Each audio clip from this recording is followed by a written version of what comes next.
years ago, little history lesson, you had the collapse of the roof here at the Metrodome.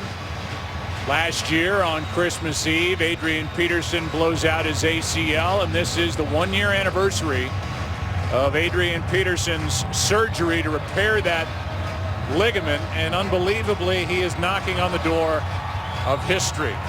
Minnesota Vikings will receive the opening kickoff, and off we go on America's Game of the Week. Marcus Sherrills from about 5 yards deep in the end zone brings it out and crosses the 20. Understand we've had some audio difficulties already. Here comes Adrian Peterson. He is 208 yards shy of a single season record. That record that he's been chasing and many other backs since 1984. The 21:05 put up by Eric Dickerson, then of the LA Rams. And now we'll see what the Packers can do defensively against number 28, who shredded him for 210 yards 4 weeks ago in Green Bay.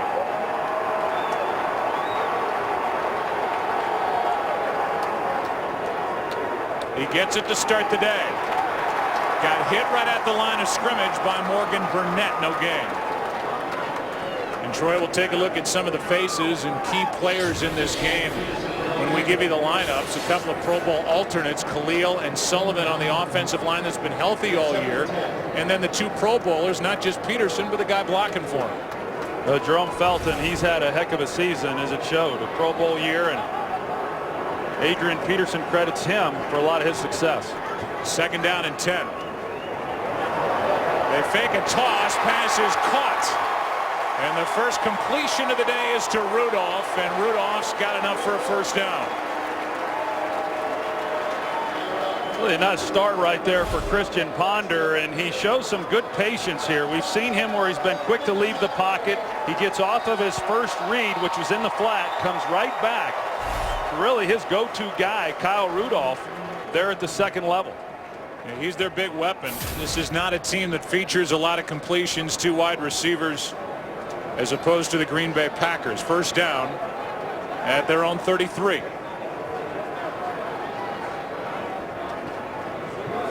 Peterson gets it, spins off a tackle, and the guy they love here in Minneapolis carries it out to the 45 for 12 and a first down. Well, they bottle Adrian Peterson up at the line of scrimmage, and that really is the best way to keep him from picking up positive yardage. They do their job, but what they fail to do is wrap him up, and so he's able to bounce it to the outside, and then you've got another missed tackle. That's something that hurt this defense the last time these two teams met, not wrapping up. He's a hard guy to get to the ground, as we know. You've got to get him, and then you've got to swarm to him to get him to the ground. From the 45, here's Peterson again. We've seen 3 Adrian Peterson carries, 1 pass, and Brad Jones right in the middle with Peterson refusing to go down. Gains 3. Now a look at the defense for Green Bay. And these 4 faces: Clay Matthews, another year, another Pro Bowl. C.J. Wilson. Those 2 guys weren't here when the Packers defensively tried to stop Adrian Peterson. Raji in the middle of it all, and Tramon Williams, their best corner. 2nd down and 7.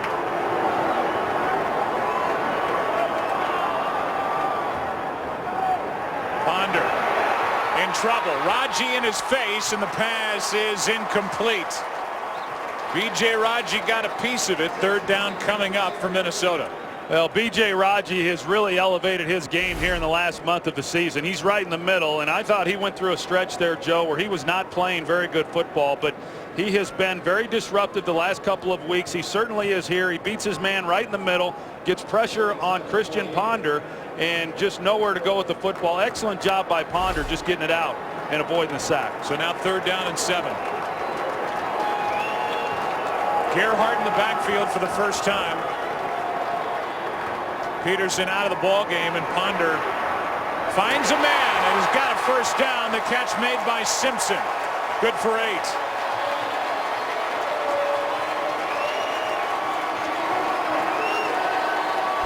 Well, they've had a hard time getting Jerome Simpson going this year. It'd be nice if he could play well, or as expected when the season began. He runs a good route, and Christian Ponder, he slides a little to his right because of the pressure and delivers a strike to Jerome Simpson. And I know you like Ponder when he's on the move, throwing it or running it. Well, that's his strength, is his ability to run. First down inside the 45. Quick throw and a dangerous pass in the direction of Simpson with Shields bearing down on it. You know, we called that game the last time these two teams met, Joe, and as you said, I mean, the wide receivers had a tough time getting open in that game. Didn't have a catch until late. But already in this first possession, they're doing a lot better things than they did the last time these two teams played. Third down conversion on that completion to Simpson. Now 2nd and 10.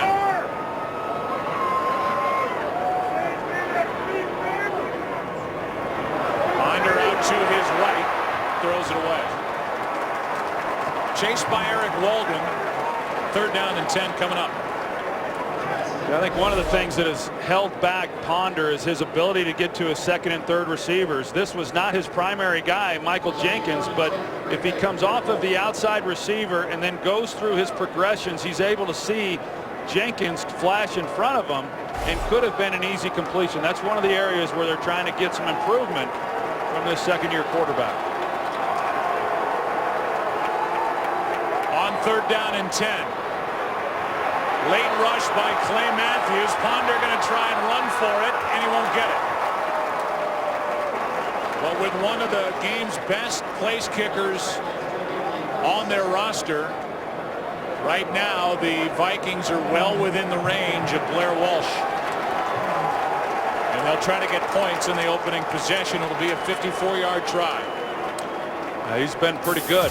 From 50-plus yards, hasn't missed all season long. And speaking of Pro Bowls, he just got voted to the Pro Bowl this week. A nice honor for him. First kicker in the history of the league to have 9 field goals good from 50 or more. And he has 10.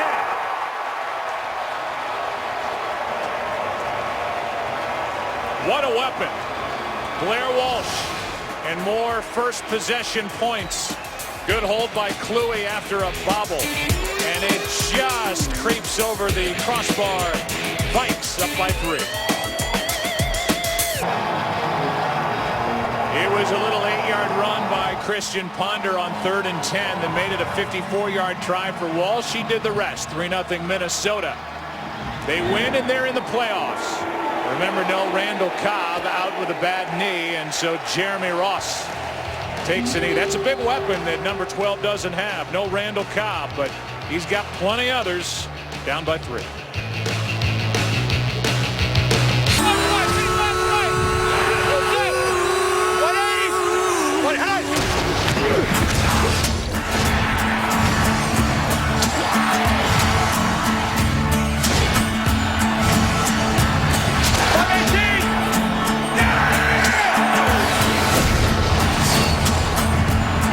It is America's game of the week. What's at stake? The Green Bay Packers have a number 2 seed out in front of them with a win. There's another way they can get it, but it's not likely. And for the Vikings, trying to clinch their 4th playoff berth over the last 12 years. Starting at the 20, down by 3. Ryan Grant gets it. Started to his left, cuts up field, and gets 2. Kevin Williams in on the stop, and the offense led by their quarterback, the number 1 rated quarterback in the NFL. And it's been this way, Troy, all year. He gets Jordy Nelson back, who's missed the last 3, but he loses Randall Cobb, who's out with a bad knee and ankle. 2nd and 8. Play action from Rodgers. Has all day, and now finds Finley. 3rd and short coming up as Finley's good for 4. And one of the things that's surprising to me, Joe, in talking with Mike McCarthy, is you see Aaron Rodgers now telling them to huddle up, but they did not huddle up after the first down play, and they were going to go right to no huddle. And playing on the road here in Minnesota, as loud as this stadium can get, with a guy who's making just his 2nd start at center, was surprising that they would go to that, but McCarthy here has decided to slow it down.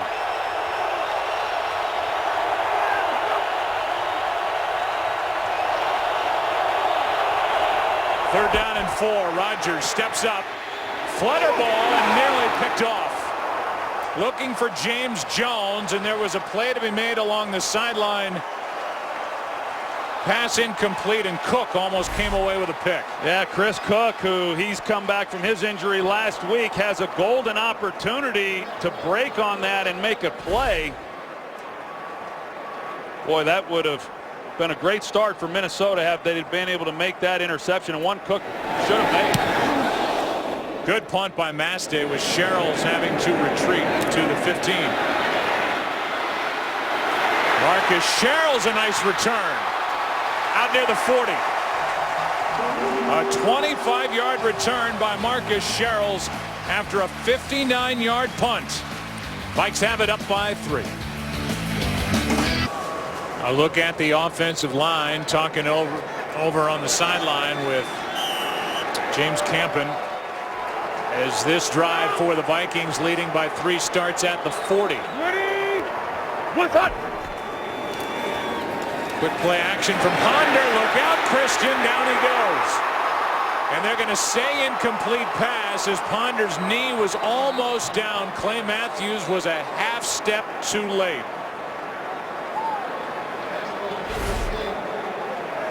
Well, Clay Matthews, you're going to see he's working against the rookie Matt Khalil, and Ponder feels the pressure, but he just didn't feel that Matthews was going to be able to make a play. He was checking to see if his knee was on the ground before the ball comes out, and sure was.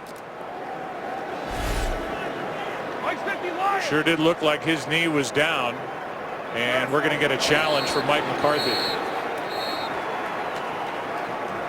Well, that was about a 5-yard loss.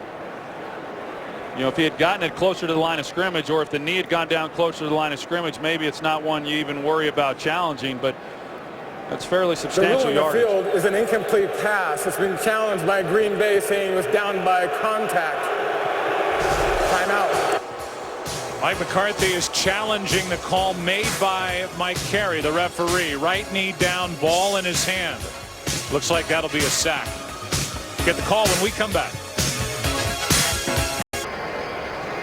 Ruling on the field was an incomplete pass. Mike McCarthy challenged it. Looked like the right knee is down of Christian Ponder as Matthews got on that left leg. Here's the call. After review, the quarterback's knee was down before the ball came out.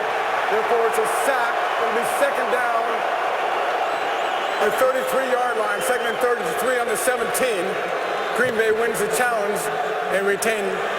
There's no charge timeout. He just reversed it. It's second and 17 with the ball placed back at the 33.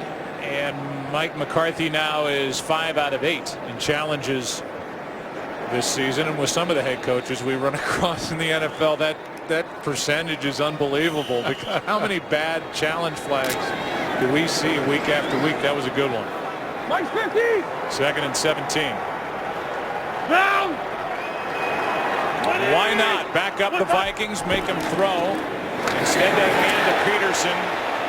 And this team, Troy, that's averaging more yards per rush than yards per pass this season, sees Peterson get 5, and now it's 3rd and long. Yeah, it really is remarkable. I know Vikings fans are kind of tired of hearing about it as far as how well they run the ball and yet how inefficient they are throwing the football. And you know, there's a lot of reasons for that. Certainly Christian Ponder is still growing, and the players that he has around him with Percy Harvin going down. But that's an area, the passing game, that has to get better. On 3rd down, setting up a screen for Gerhardt, and Toby Gerhardt has got it. Near the 41, 1st down Minnesota. And the screen good for 21 yards.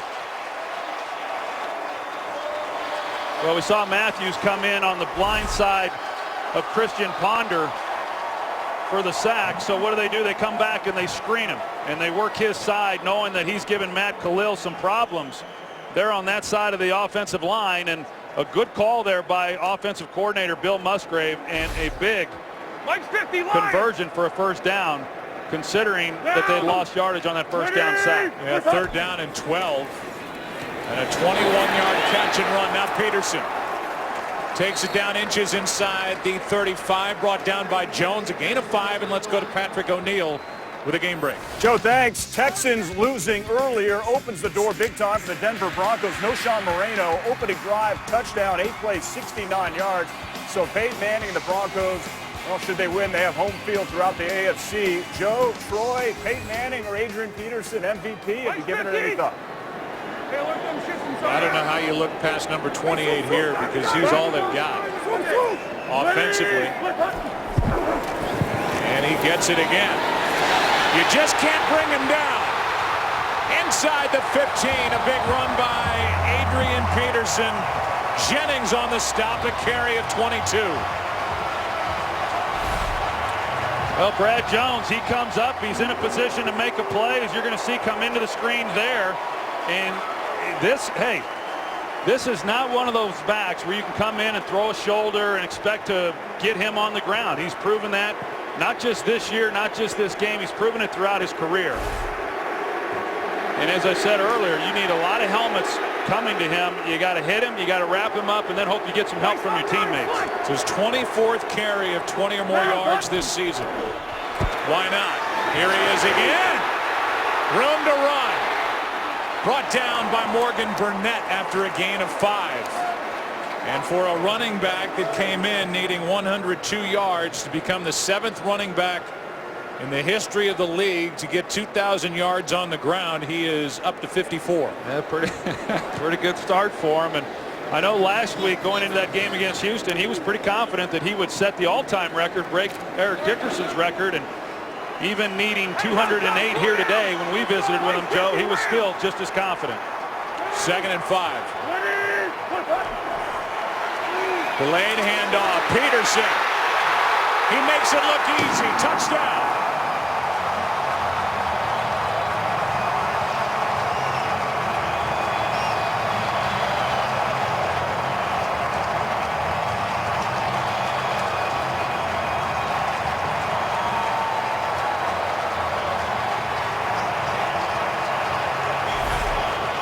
They go number 40 here, Red Ellison, and he's going to be the lead back. And you see they go off of draw action, hand it off to him. It's one-on-one. Somebody's got to make a play, but not until Peterson gets it in the end zone. His 12th rushing touchdown of the season. And what did Adrian Peterson tell us about the fullback? It's okay, but I tell him just get out of my way. And he's made his teammates get out of his way, and the Packers have been getting out of his way. A big first quarter for AP, up 10. Adrian Peterson had 46 rushing yards on that drive. He's got 61 on the day. 1,959 on the season. He's got 147 to go to be the all-time leader. We'll keep updating you and doing the math for you. Second touchback by the big right leg of Blair Walsh. And as the Packers will start at the 20-yard line down by 10, we'll go down to Pam Oliver. Well, Joe, Adrian Peterson's health may be the only thing that slows him down a teeny tiny little bit today. Peterson strained an abdominal muscle 2 weeks ago against the Rams.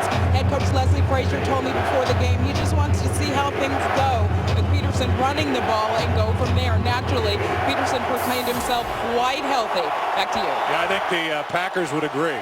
Well, I'll tell you what, he's certainly, with those runs that he's had here in this first quarter, he is playing with great confidence. I wouldn't bet against him at this point. Handoff is to Grant, and Grant gets nothing. Let's look at this Vikings defense, which is 16th ranked, but as you said in the opening, Troy, when you were hurt, I think your mic cut out about halfway through. This defense has been a lot better during this 3-game winning streak. They still have Allen. They get Robinson back, Winfield, and then that good rookie safety, Harrison Smith, on the back end. Pass good for 5 to Finley. 3rd down coming up. Yeah, no, the defense has been a lot better, Joe, and as we know, I mean, they're better here in the Dome, and when you go back to talking about Adrian Peterson's rushing record, if in fact he sets it today, this defense is going to play a part too, because they've got to keep them close. Of course, right now with the offense doing what they've done, they've got a 10-point lead. 3rd down and 5.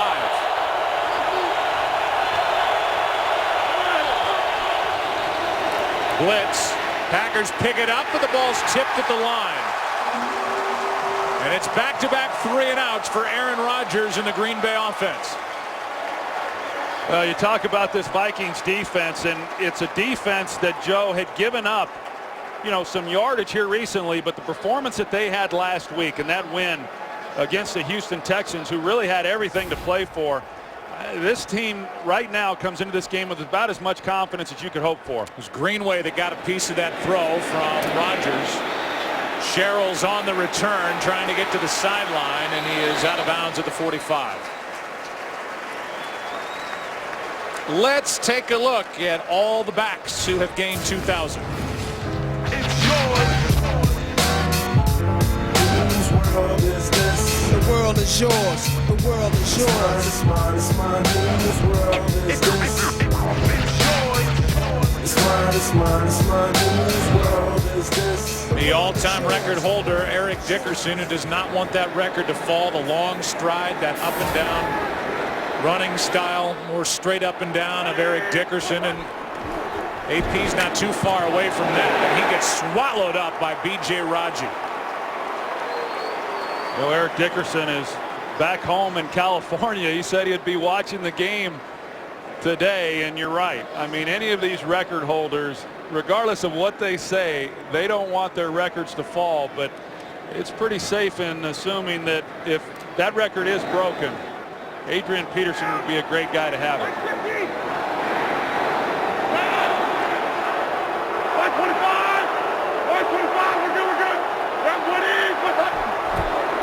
Green Bay defense trying to figure it out. Handoff is to Peterson. And he is back near the original line of scrimmage. 3rd and 10 coming up. Walden in there to make the stop. Well, that's really the way that they want to play, and it was nice on the last 2 plays, the way that they were able to corral Adrian Peterson and just not give him, any lanes, and then get 4 or 5 helmets on him. And that's the only way you can really slow this guy down. Now they're committing a lot of players to try to slow him down, and with that, it should give you a lot of opportunities then within the passing game.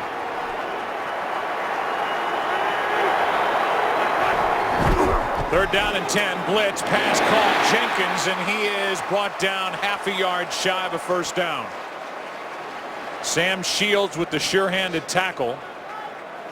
And he will be short of first down yardage. The offense is already being added to as opposed to the kicking team on 4th and about half a yard as Peterson came back on along with Felton as fullback. Yeah. Leslie Frazier, he's wanting a measurement on this to see exactly where it is. As you see, he comes up short, but the throw here, because of where it is, it's high and behind him. If they put this, if Ponder puts this on Jenkins in front where he can catch it and then go for the first down, it's an easy pickup. Looked like Jenkins was a full yard short of a first down. They gave him maybe an extra half yard, but he is still short. So now what do you want to do? Do you want to bang it up in there with Adrian Peterson up by 10 already? Or do you want to punt? Field goal right now out of the question. Well, I think right now the way this game is shaped up and with a 10-point lead and the way the defense has played, I just think you've got to pin Green Bay deep. I would not agree with going for it here on 4th down. They're going to. Or try to get Green Bay to jump offside.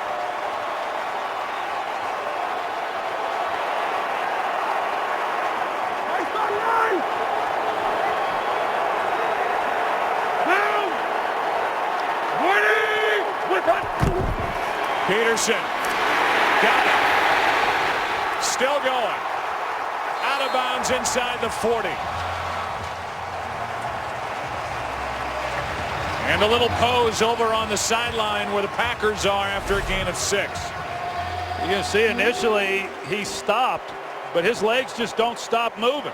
I mean, he's just one determined back. I mean, you combine his abilities, his speed, his strength, along with his determination. This guy's a phenomenal player, and he does a great job of securing the football because the Packers are going for it. Of all the running backs we've talked to, Troy, over the years, I've never heard you bring up Emmitt Smith more than you did when we talked to Peterson, and I think that's because you have that same kind of respect you had for your number 22. as Peterson carries it to the 35. You know, those guys are special players, and Adrian Peterson is certainly a different kind of back than Emmitt Smith was. But you know, one of the things they do have in common, Joe, is that they both carried the ball in one arm, and they don't switch arms. Emmitt Smith always carried the ball in his left arm. Adrian Peterson always carries the ball in his right arm, and that's why on that 4th down play, when he was running to his left, the ball's exposed. And he has fumbled the ball at times. That's at risk, but that's what he's most comfortable doing. 2nd and 7. Ponder in trouble, and it's right through the hands of Rudolph. A lot of pressure from Clay Matthews again, who got Ponder for his 13th sack the last time the Vikings had the ball. Yeah, you mentioned Clay Matthews didn't play the last time these two teams met, and it impacted what the Vikings were able to do. Now, right here, Joe, on 3rd down, Christian Ponder's got to be aware that you don't necessarily have to pick up the 1st down. You pick up any kind of yardage here, and you're certainly within the range of Blair Walsh, as we've already seen. Be a 53-yard try from here. 3rd and 7. Ponder over the middle, pass caught. That's his favorite target. Rudolph good for 10.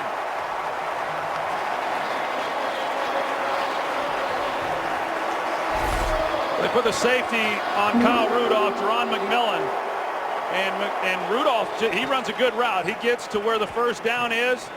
He gets McMillan running, and then that creates the separation and another good conversion for the Minnesota Vikings. Matthews almost got a piece of that pass. Vikings are already 3 for 5 on 3rd down and 1 for 1 on 4th down in this opening quarter. They're tiring down this Packers defensive front. Matthews coming off the edge, Ponder underneath him, and Christian Ponder out of bounds inside the 20. A nice gain on 1st down of 8. Well, we've seen it all season long. If you give Christian Ponder a lane, he's going to take it. You know, I mean, he is very quick to flush from the pocket, and he's good at it.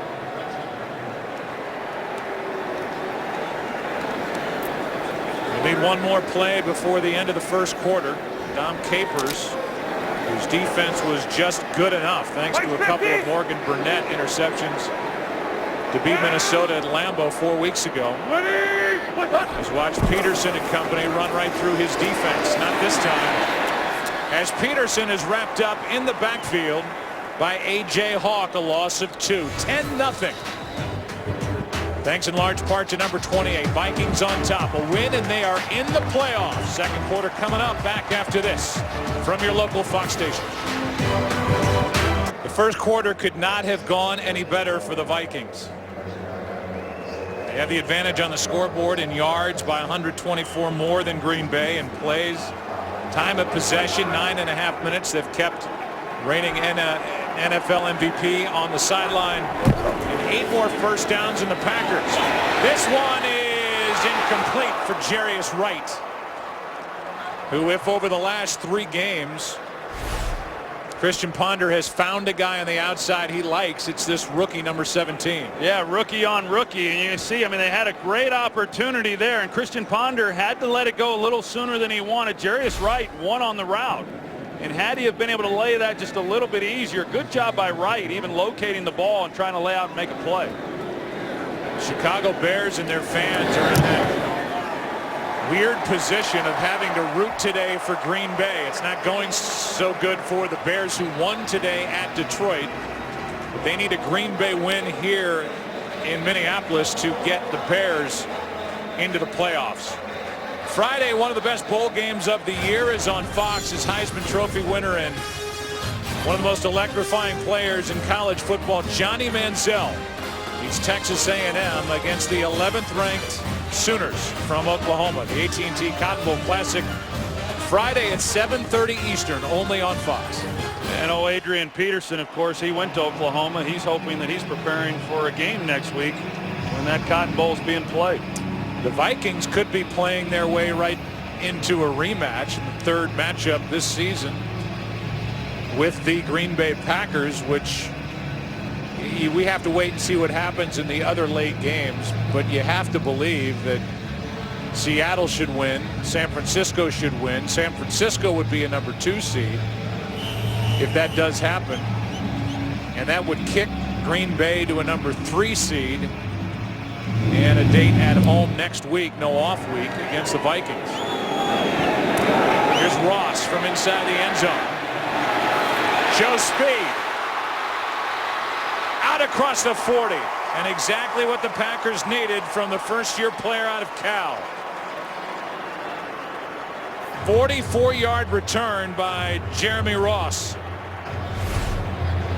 Well, it's a middle return, and you're right, Joe. I mean, the Packers needed something positive to happen for them and give them good field position, and Jeremy Ross, he provides it. The special teams unit for the Green Bay Packers has been outstanding. Randall Cobb, of course, not playing in this game today, but Jeremy Ross does what Cobb has done so well all year long. DeJuan Harris in the backfield, and third time with the ball, the Packers hand it to Harris, who is going to be stopped after a gain of about 8.5, 9 yards. I tell you, and had DeJuan Harris, had he been able to keep his feet, you know, they just got enough of him, and he stumbled through the line. Had he been able to keep his feet, he would have been one-on-one on the safety, and I'm not so sure they make that play. The running game has gotten better and better over November and December for the Packers, taking some of the heat off Rodgers.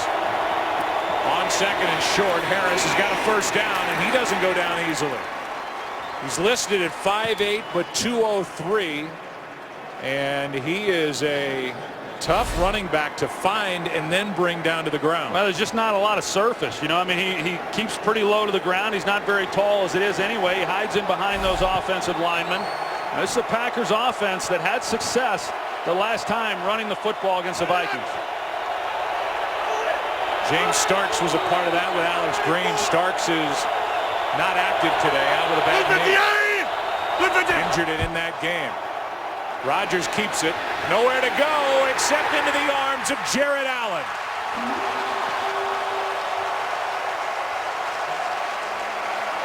And the 5-time Pro Bowler gets sack number 11. Well, pretty good coverage on the outside. They've got safeties giving help to the outside receivers, and Rodgers really had pretty good time, but Jared Allen just relentless, just keeps on playing, and as Rodgers tries to buy himself some more time, Allen's able to make a play. Allen, who had 22 sacks on a 3-win team last year, gets number 11 with that, a loss of 12.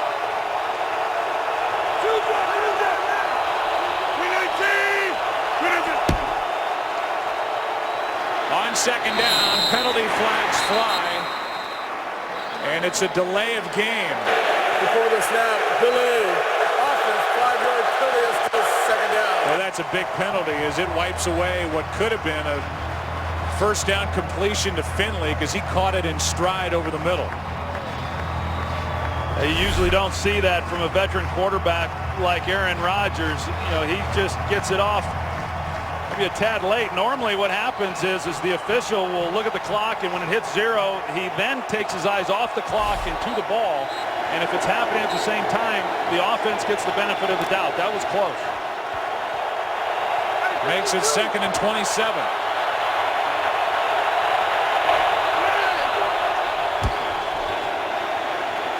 Rodgers finds Jennings, and Jennings gets it inside the 40.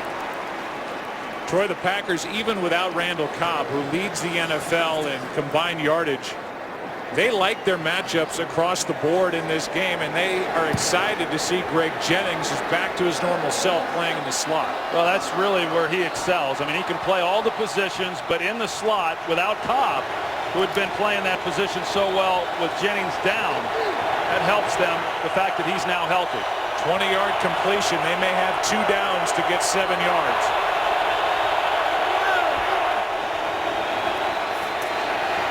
Rodgers finds Jones, and Jones, they're going to mark him back where he was tackled as he gave up forward progress. Forward progress, Torrey, was still going to be short of first down yardage, but with that second effort, he's back outside the 40. Yeah, with the second effort and now losing more yardage, it makes it, you know, a real decision. And what McCarthy's going to do, but Aaron Rodgers still out on the field. Obviously a much more manageable 4th down had he have gone down where the initial contact was made. 4th and 11.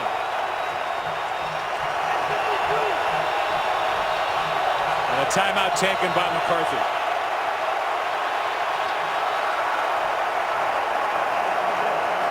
Packers are 6 for 12 this season on 4th down. They take a timeout before 4th and 11.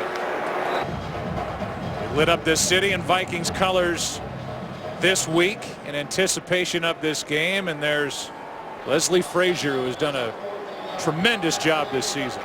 Well, and I think Mike McCarthy's making the right decision here, Joe, and punting it. As good as the Vikings have moved the football, you shouldn't want to give it to them.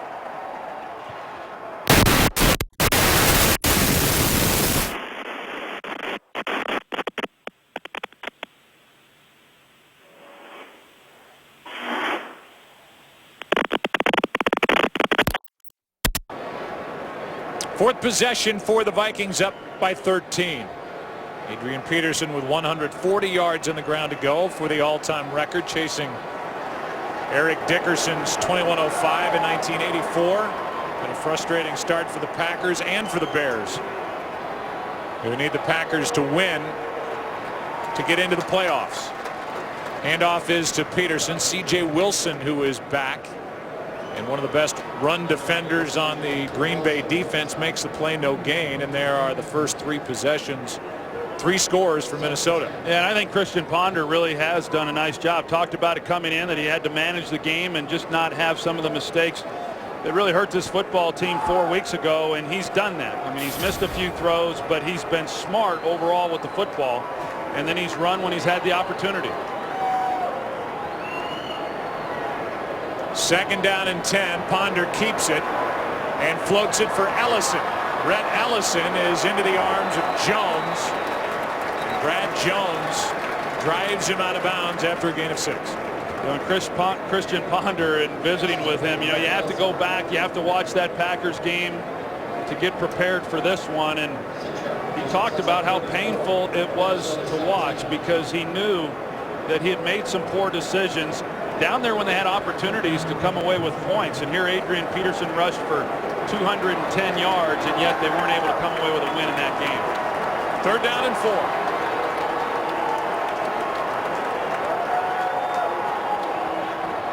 Ponder floats it and behind Simpson.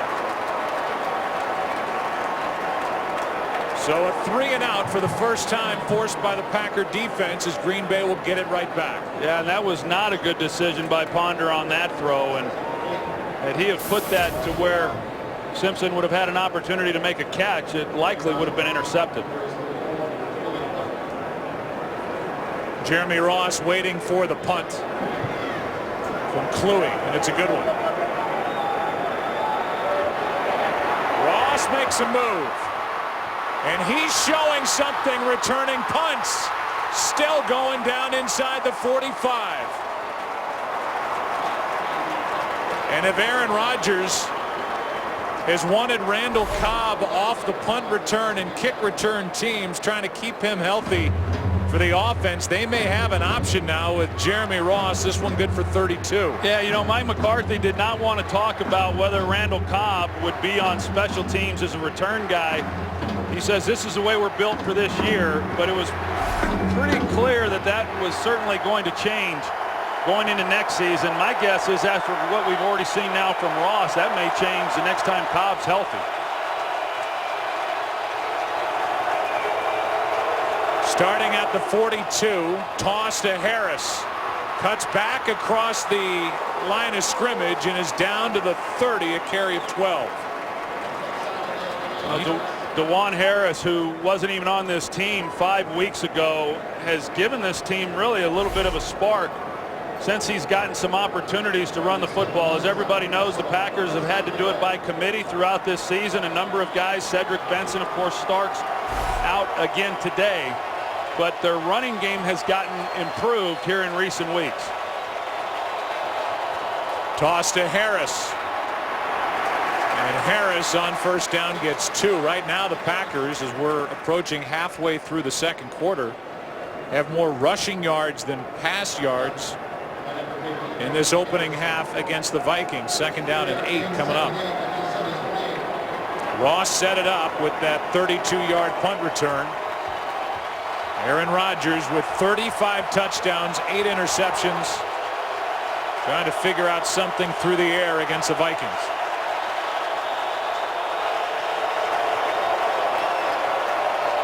That's Jennings in the slot.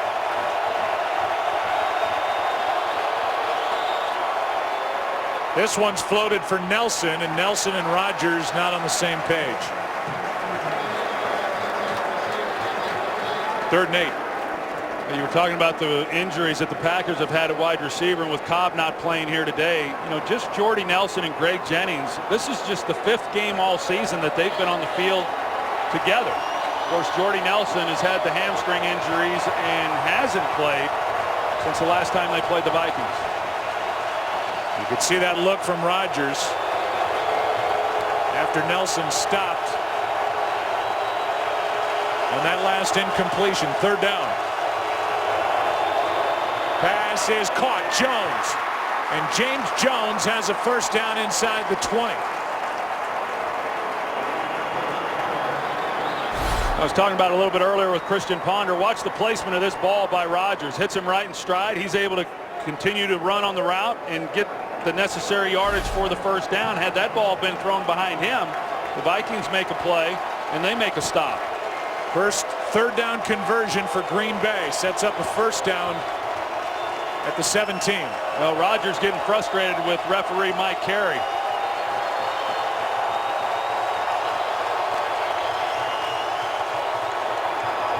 Handoff is to Harris,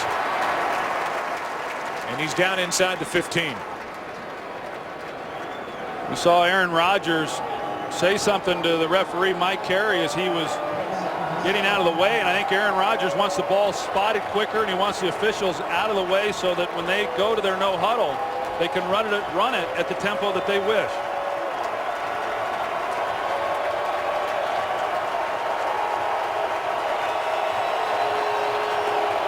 Second down and 7.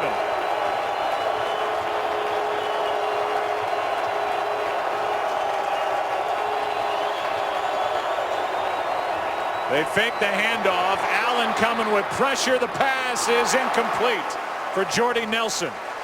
And good coverage by Josh Robinson in the end zone.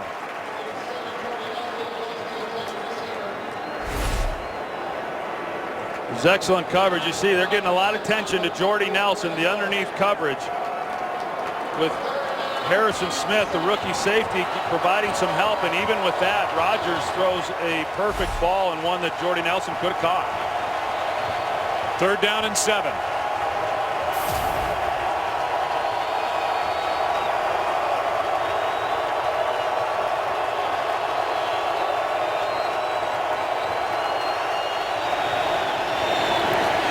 Throwing to his left, it's Jennings. Makes a move.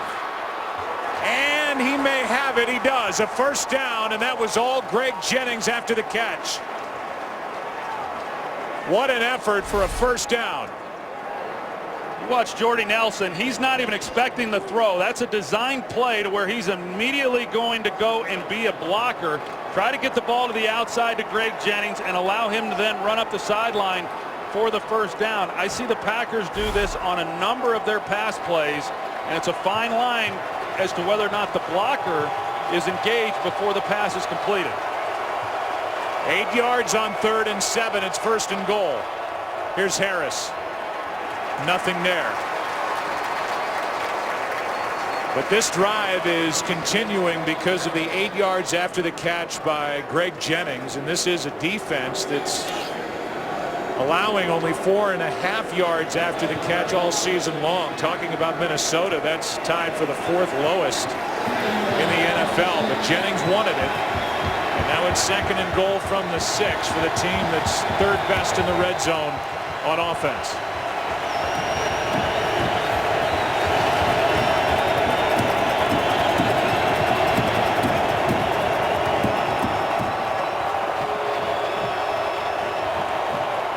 pass is incomplete.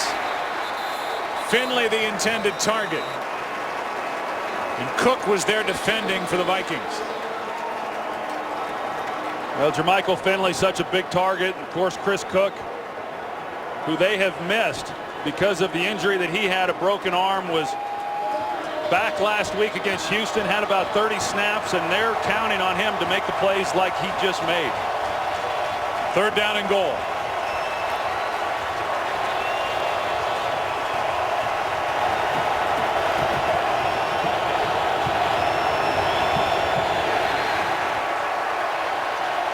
Timeout taken by the Packers. They have 1 remaining and a big 3rd down when we come back to the Dome.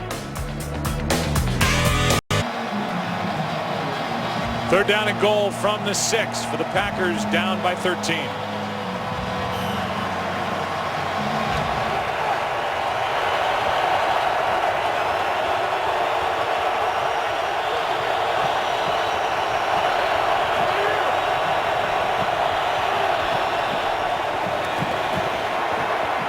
Rodgers throws, penalty flag is thrown. The pass was caught, but no signal yet of a touchdown.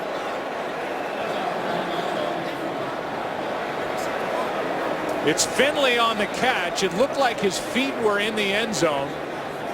Couldn't see exactly where the ball was. Aaron Henderson was wrapping him up. Let's take another look. It's a penalty against Henderson for that hold. There's the catch. And it looked like it was awfully close to being a touchdown. Yeah, it was close. You see Harrison Smith, he comes in, he's got an arm on the ball, and then it comes loose at the very end. I think they're going to get Aaron Henderson there for the contact on Jermichael Finley. This is an interesting decision. Do you want to go a 1st and goal from about the 3, or do you want to challenge it if you're Mike McCarthy? And if you don't win the challenge, then you're out of challenges. And they're just going to leave it alone and not challenge what looked to be pretty close to a touchdown. You'd have to win the challenge to get a 3rd, so 1st and goal.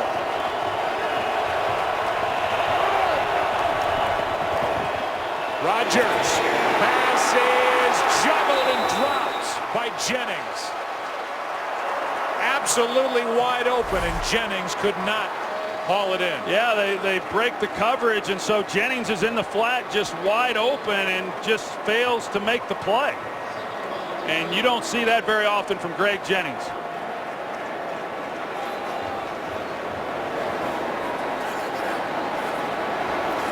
Jennings could have rendered that decision not to challenge on the Finley catch at the goal line irrelevant. Play clock is winding down, and well, this is as frustrated as we've seen Aaron Rodgers all year. He's going to have to use his final timeout.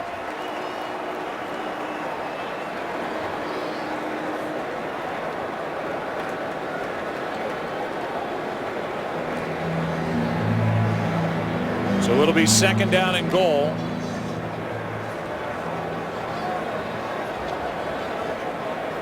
After that incompletion on 1st and goal. Wide open was Greg Jennings, and we'll welcome you into our broadcast booth. So while they'll talk about it on the sideline and the Vikings defense will discuss it, this has been about as good a start as the Vikings could have hoped for. Yeah, and if they're able to make a stop here, it'll be huge for this defense. It's been a nice drive by the Green Bay Packers. You called it, though, Joe. Aaron Rodgers certainly is frustrated. I think it began when he had the delay of game penalty called against him. That's one that they don't always call. In fact, most of the time they don't, and that was a significant play. And since that time, Aaron Rodgers has been frustrated and having conversation with these officials. Now, having said all that, they had the opportunity to come away with a touchdown there to Greg Jennings and just failed to make the catch. So now 2nd and goal.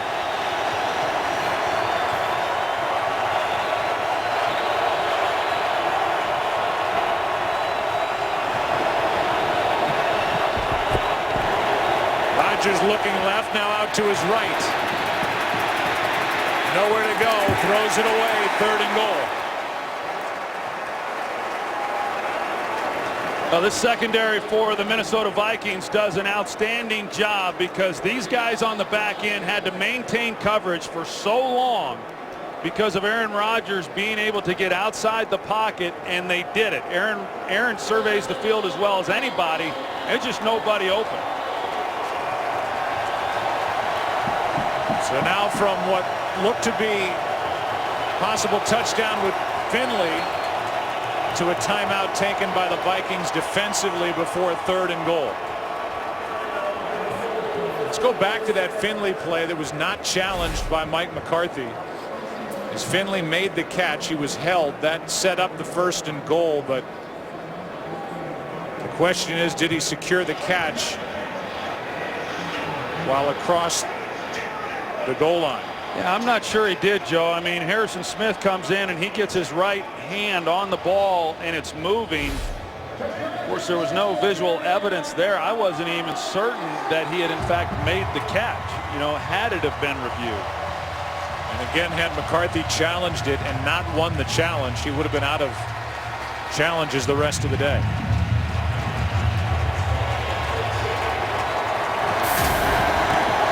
Now 3rd down and goal from the 3.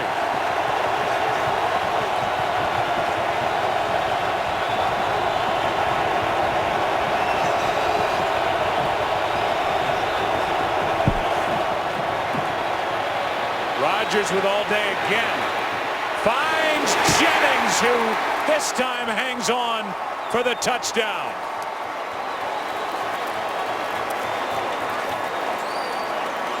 Dropped it on 1st and goal. He catches it on 3rd and goal. And the Packers are within 1 score. Well, this is just like the previous play when he couldn't find anybody open. But right there, he signals to Greg Jennings to work back into his vision. Jennings was working the baseline away from Rodgers. And as he signals to Jennings at this point, hey, come back towards me, Jennings does, and that's when he finds the hole in the defense. This to make it a 6-point game from Crosby. And thinking all the way back, it was set up by the return by Jeremy Ross. A 32-yard return. Jennings good for touchdown number 3 on the season. Greg Jennings let a sure touchdown go on a 1st and goal throw from Aaron Rodgers, then found a hole in the defense on 3rd and goal, and so now it's a 6-point game. And Crosby kicks it away with Sherrills waiting for it from inside the end zone. He'll take it out.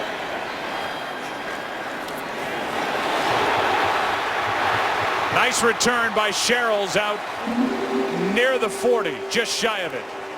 A 40-yard return as Kurt Menefee tells us what's coming up at halftime. Coming up on the Visa Halftime, we'll get you caught up on all the action and how it affects the playoff picture. Chicago edged Detroit to keep their playoff hopes alive and end New York's. And in the AFC, the #1 seed is still up for grabs as Indy hands Houston their 2nd straight loss. We'll tell you all you need to know on the Visa Halftime. Yeah, the Texans could slide from what looked like a sure #1 seed to a #3 seed if both the Patriots and the Broncos win in the second half of the day. Handoff is to Peterson. And after a fast start, he's been slowed down lately, a gain of just 1. Matthews was there to spoil that play. So 139 yards away from the 21:05 put up by Dickerson. He's got to get to work. First 2 drives had 61 yards, the last 2 just 7.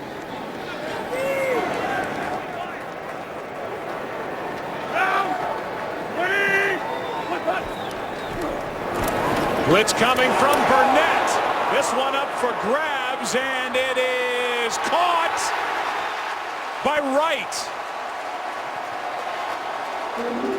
The official coming in says catch. He's looking for help. Let's give it a look. I think he got underneath the Jarius Wright. He makes a play, and when that ball, no, the tip of it as you see, but the Vikings are trying to get a snap off right now before there's a chance to throw the red flag.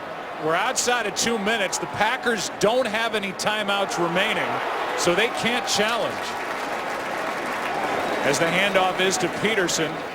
And this was definitely not a catch, but look at Burnett get there, and this thing was up for anyone. Well, it was, and immediately then Minnesota, you're playing defense and just hoping that ball's not intercepted. Jarius Wright, I thought initially he had made the catch, but clearly he did not. And a good point, Joe, without any timeouts, McCarthy, they see it. They're just unable to do anything about it. So he could not challenge without a timeout on the scoreboard as Gerhardt carries it for a small gain of 2. We're at the 2-minute warning. Here in Minneapolis, Vikings a win and they're in, leading by 6. 3rd down and 4 for the Vikings, who are inside field goal range for Blair Walsh.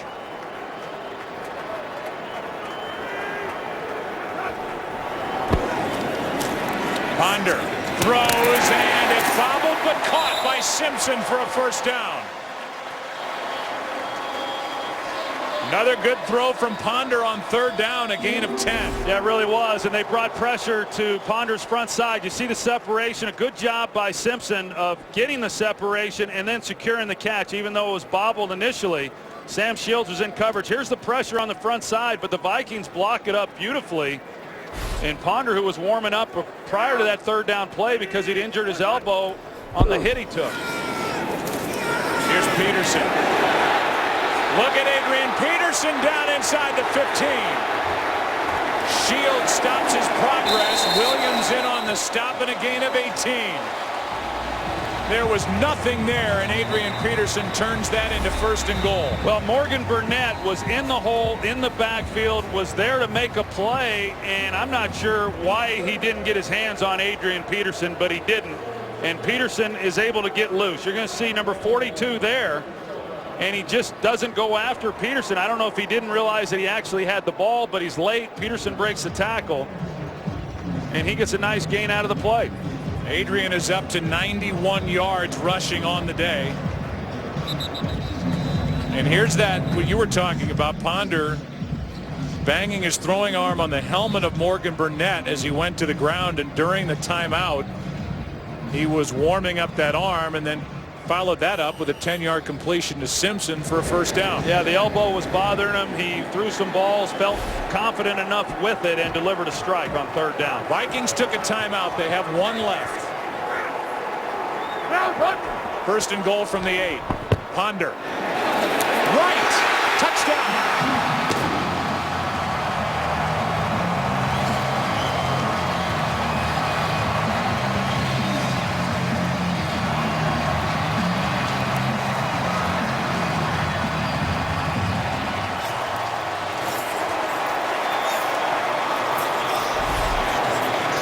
Put Jarius Wright in the backfield at fullback and go off of play action, put him in the flat. He makes the play and across the goal line. And how big was that play now that the Packers didn't have a timeout to challenge the catch?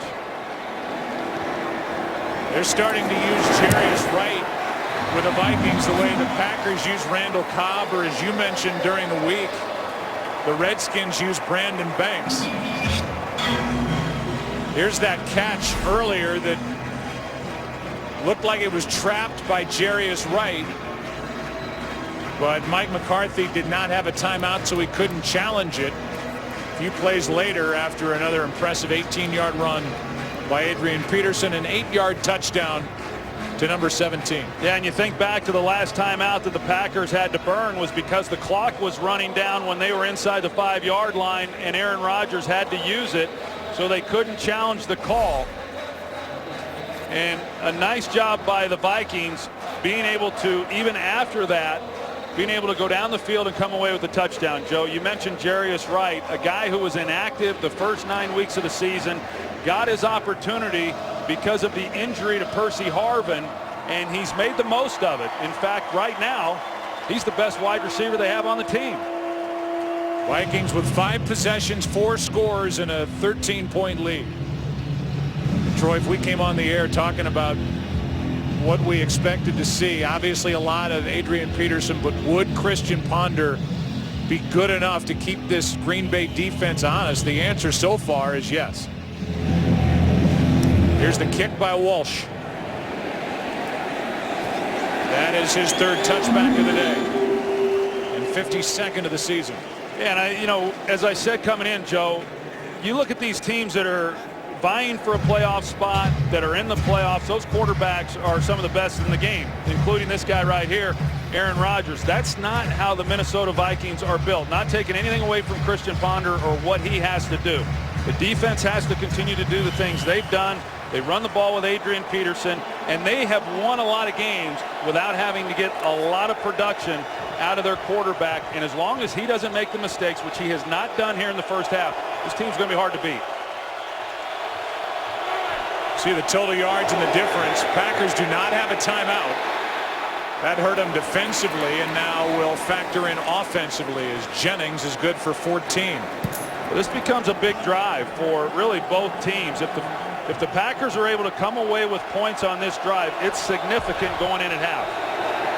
Pass caught by Finley, gets a block on the edge by Jones, and Finley is out of bounds at midfield. James Jones was engaged in a block, and it got Finley up the sideline for 16. Well, we've seen it in this game. Jordy Nelson, him blocking downfield, and James Jones, he does it. He's not looking for the football either. He immediately goes to block, and that's what these Packers do. They get the ball to the outside, they block the inside pursuit, and they're able to get extra yardage because of it. First down at midfield. Remember, the Packers have a shaky field goal kicker at the moment. Blitz. Nelson will weave his way down inside the 40. And they're inching their way to field goal range for Mason Crosby. Clock is stopped with 31 seconds left. Here's another example of it with James Jones coming the other side right here.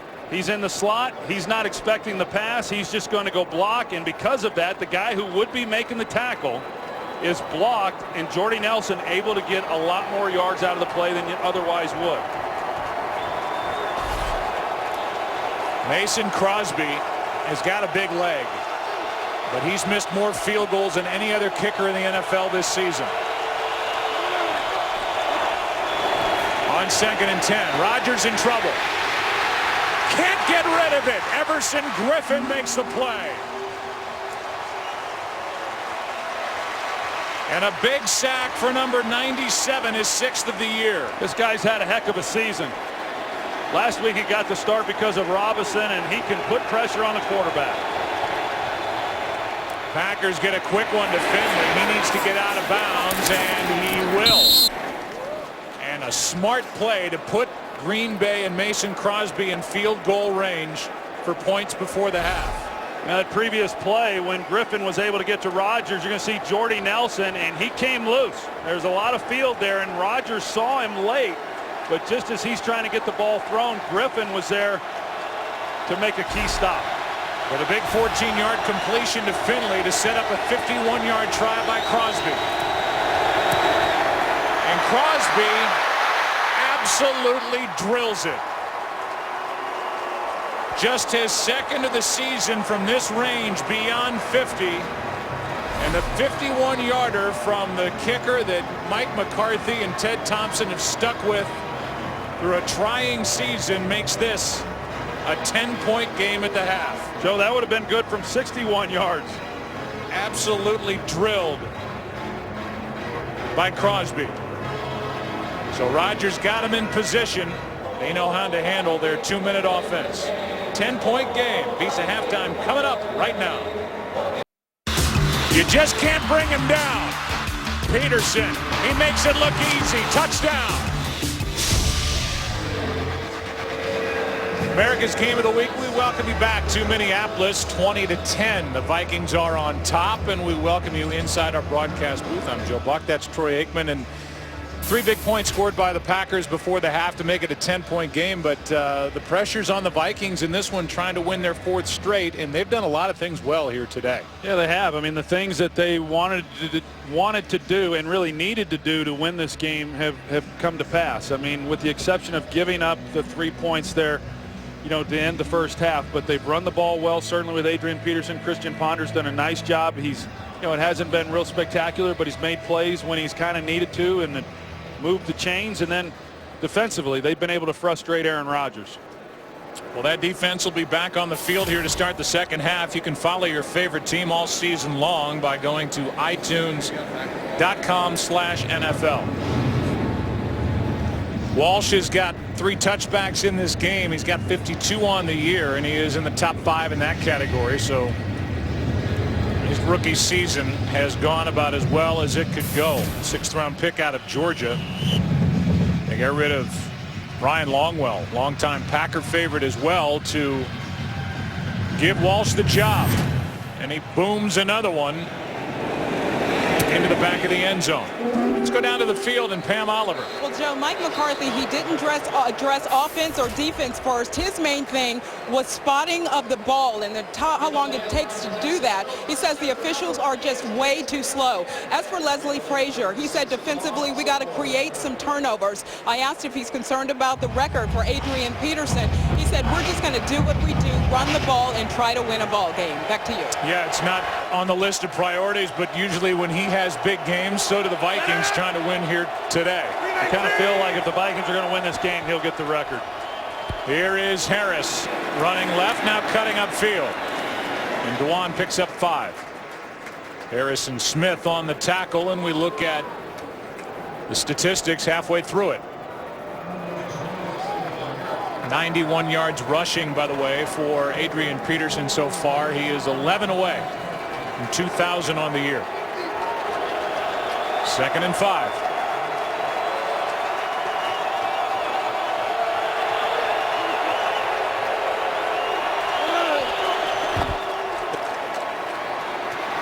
Rodgers has time to look everywhere, and he finds Jones, and James Jones is into Vikings territory. No pass rush, and Aaron Rodgers surveyed the scene and found Jones for 30. Yeah, no pass rush at all, and because of that, Aaron Rodgers is able to sit there and he scans the field to his left, then he comes back to his right, then he comes back to his left again. You see the block there by Jermichael Finley. He laid out Chris Cook. On 1st down, Rodgers steps up and is tripped. First guy on top of him is Griffin, but his feet got tangled up, a loss of 3. It looked like he got tripped up by his right tackle, Don Barclay. As he comes up in the pocket and steps up, the left foot gets caught with Barclay, and otherwise he had room to maneuver and even scramble if he had chosen to. Antoine Winfield now, his return questionable, out with that broken bone in his hand, and a false start out by James Jones.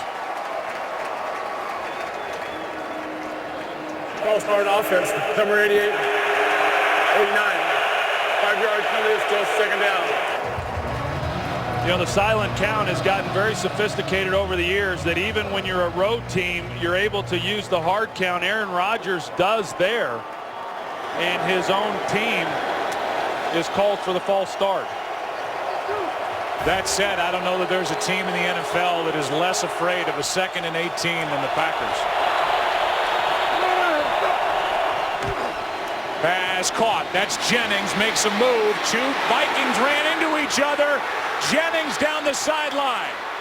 Sets up 1st and goal inside the 10. 45 yards to Greg Jennings. That's his longest of the season. Well, and you're going to see Jermichael Finley as he comes off the ball and how he settles it down in the zone. And right there, it'd be hard to imagine that he picks up the 1st down, because there's 3 guys there, Chad Greenway and then Jefferson and the safety, and he just is able to make them all miss and pick up a 1st down. 319! 319! Here's Harris on a toss, running right. Sanford is the one that forced Harris to the sideline. Jamarca coming up from his safety spot, out of bounds just outside the 5. Yeah, so you kind of called it, Joe. They're 2nd and 18 and didn't scare him at all. They pick up the 1st down, and to end the 1st half with the field goal was big, and it was big in giving Mason Crosby some confidence. And then to come off of that with this first possession of the 3rd quarter and be where they're at, it's a big momentum shift.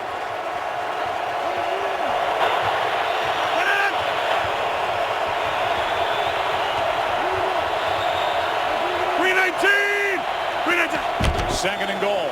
Play action from Rodgers. Wide open for the touchdown. His 2nd of the day, Greg Jennings. And a Boston coverage, no Winfield out there, and Jennings is all smiles. There are a lot of people in this stadium that could have thrown that for a touchdown. The extra point to make it a 3-point game.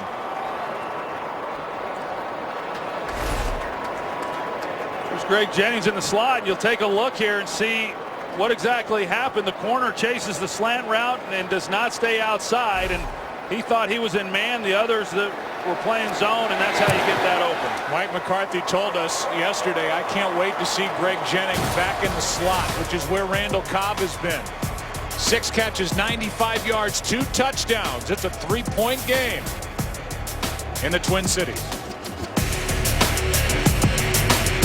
Out of Mall of America, they're putting the finishing touches on that impressive ice castle display. It's set to open for tours tomorrow. You and the girls missed it by 1 day. Structure will stand 40 feet tall, span over 2 acres, and it will not melt anytime soon, I promise. It's cold. Here's Robinson on the return, and Josh is out to the 20. That's it. Let's hear more about Greg Jennings. Let's go down to Pam Oliver. Well, Joe, could this be his last regular season game as a Packer? Well, he is wondering the same thing. And he told me the answer could be yes. His deal is up after the end of the season, and he's faced with the possibility of moving on.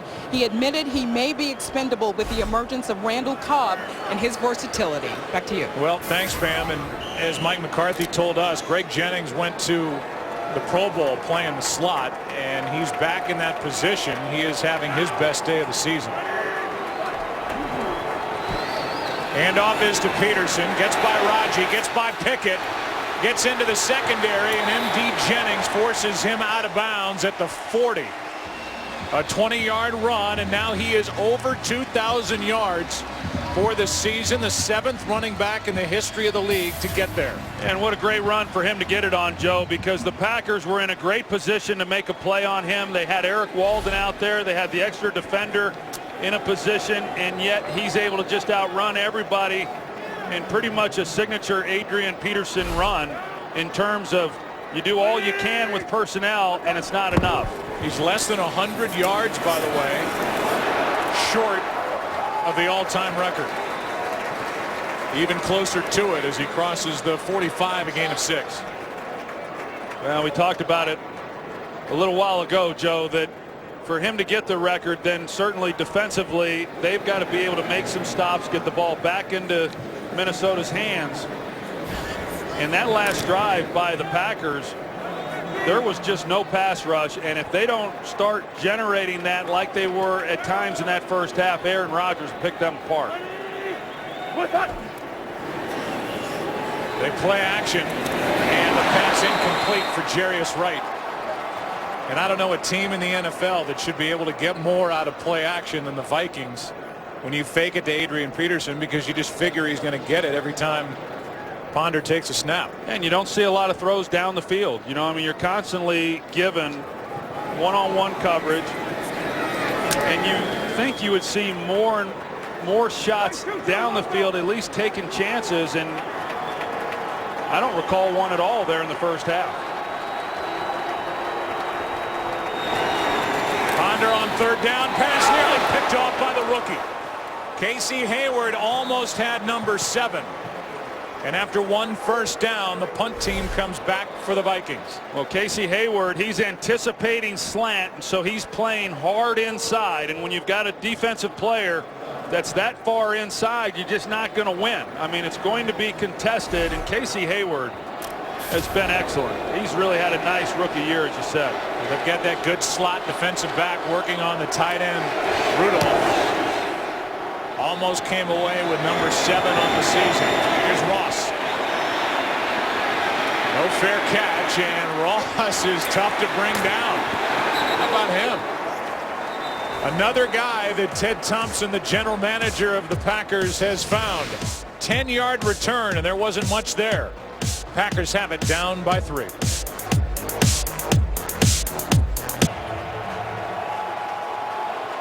They celebrate Adrian Peterson's 2,000 yards on the scoreboard here. But the concern for the Vikings is it's getting tighter.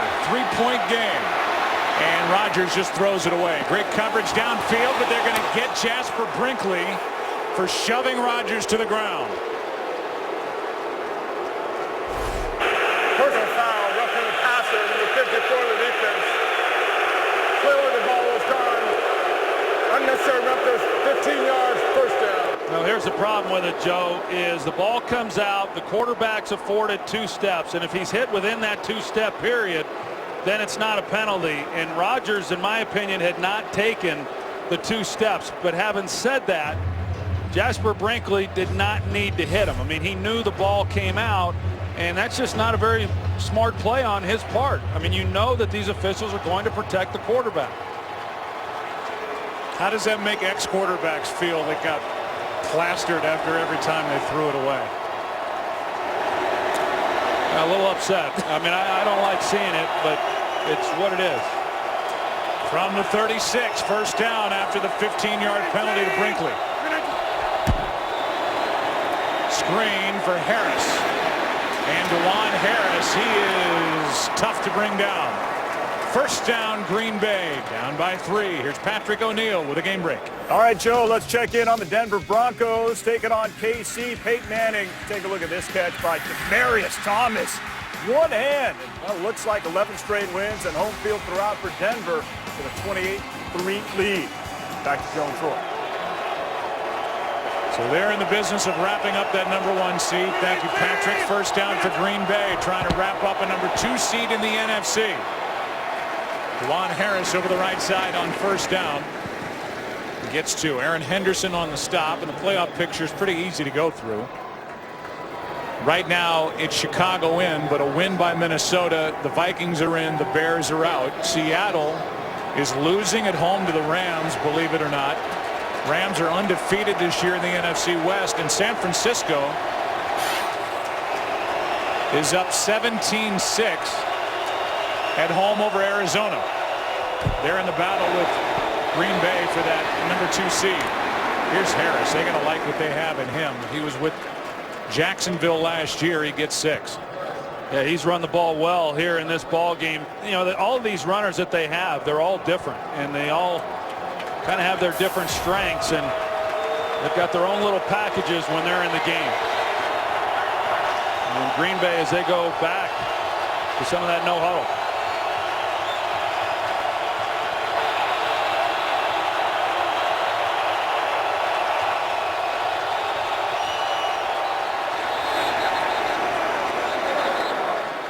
Looks like a false start. There was movement across, but the snap never came. False start. Offense number 6 or 7. 5-yard penalty for down. They get Barclay. Sitton was moving as well. Well, Barclay, as we know, I mean, he's an undrafted free agent. He hasn't been starting very long, and you get in this environment and the no huddle, and you saw Aaron Rodgers communicating to the wide receivers what he wanted. He's calling protections at the line, and it gets loud. Those guys get nervous up front.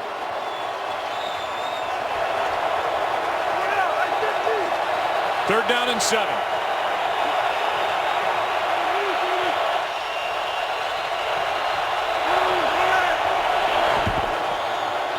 Rodgers gets hit as he let it go. That's a live ball.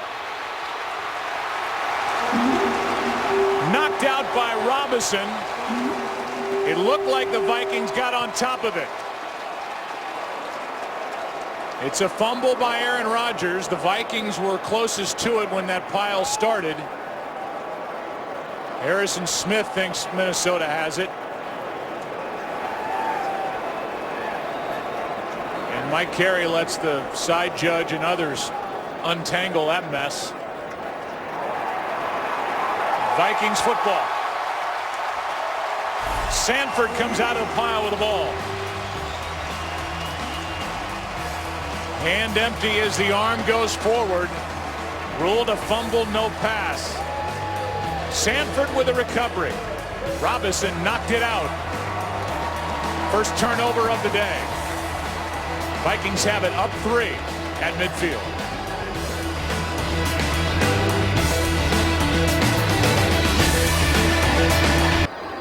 First turnover of the day. Put on the carpet by Aaron Rodgers, picked up by Jamarcus Sanford. And the Vikings have it right at midfield, leading by 3 in a game they need to win to make the playoffs.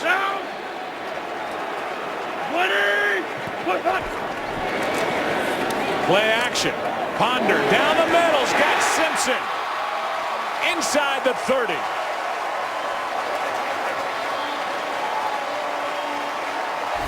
Thought this was going to be the time they took the shot deep, but you've got Jerome Simpson. He's on the dig route. He's able to run a good route against Tramon Williams, and Christian Ponder, he hangs in there and delivers a nice throw. Perfect time to go play action there on first down. That's deep by Viking standards.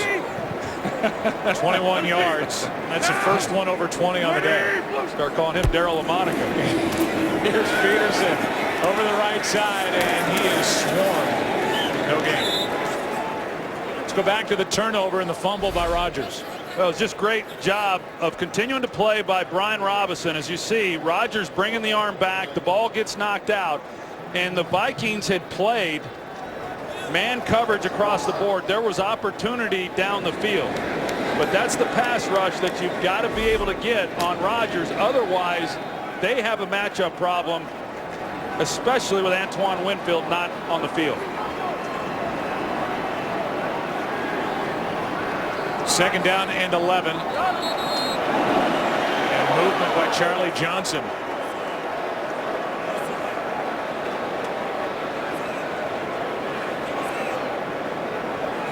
Should be against the Vikings. Although the defender jumped into the neutral zone, the movement by the left guard was delayed. Therefore, it's a false start. Offense number 74. 5-yard penalty, still a second down. Raji can come across, but you heard him say the movement was delayed. So that's Johnson trying to get an easy 5 yards, and instead it's against number 74. Well, there's always a lot of finger pointing whenever the flag's thrown. He did it. No, he did it. Second and 16. Mike Smith, please. Hey, go down. Peterson at the bottom of the screen. Ponder looks to his right. He's got a man. That's Felton. And the big fullback, the Pro Bowler's got a first down. How about that play? Well, that's big time right there because it gives them the first down. Jerome Felton, who splits out wide as a fullback, and they've got Tramon Williams on him. I mean, you take your best cover guy and you cover your fullback with him. That's gaining a lot of respect for a guy who is just making his third reception on the season. They had Peterson split out wide to the left and the fullback split out wide to the right. I think Tramon Williams was wondering what just happened. Why am I on this big guy? He wasn't close enough. From the 18, first down. Here's Peterson and a nice tackle. Ball comes out. It's a live ball, lateral by Shields, and that's going to be Burnett or Jennings. Jennings on the return. But this is worth another look. A flag at the end of the play. Let's see if Peterson was down when this ball came out. I think Minnesota keeps the football. Yeah, it looked to me, Joe, like the ball goes to the ground, but it looked to me like his right knee was on the ground simultaneously as when the ball, the knee is on the ground before the ball goes to the turf, but I don't know what Sam Shields is thinking right here. MD Jennings was there and was looking for big things along the sideline, but this will be challenged. On the field, the fumble recovered by Green Bay for a first down. After the play was over, unsportsmanlike conduct on Minnesota number 71, taunting.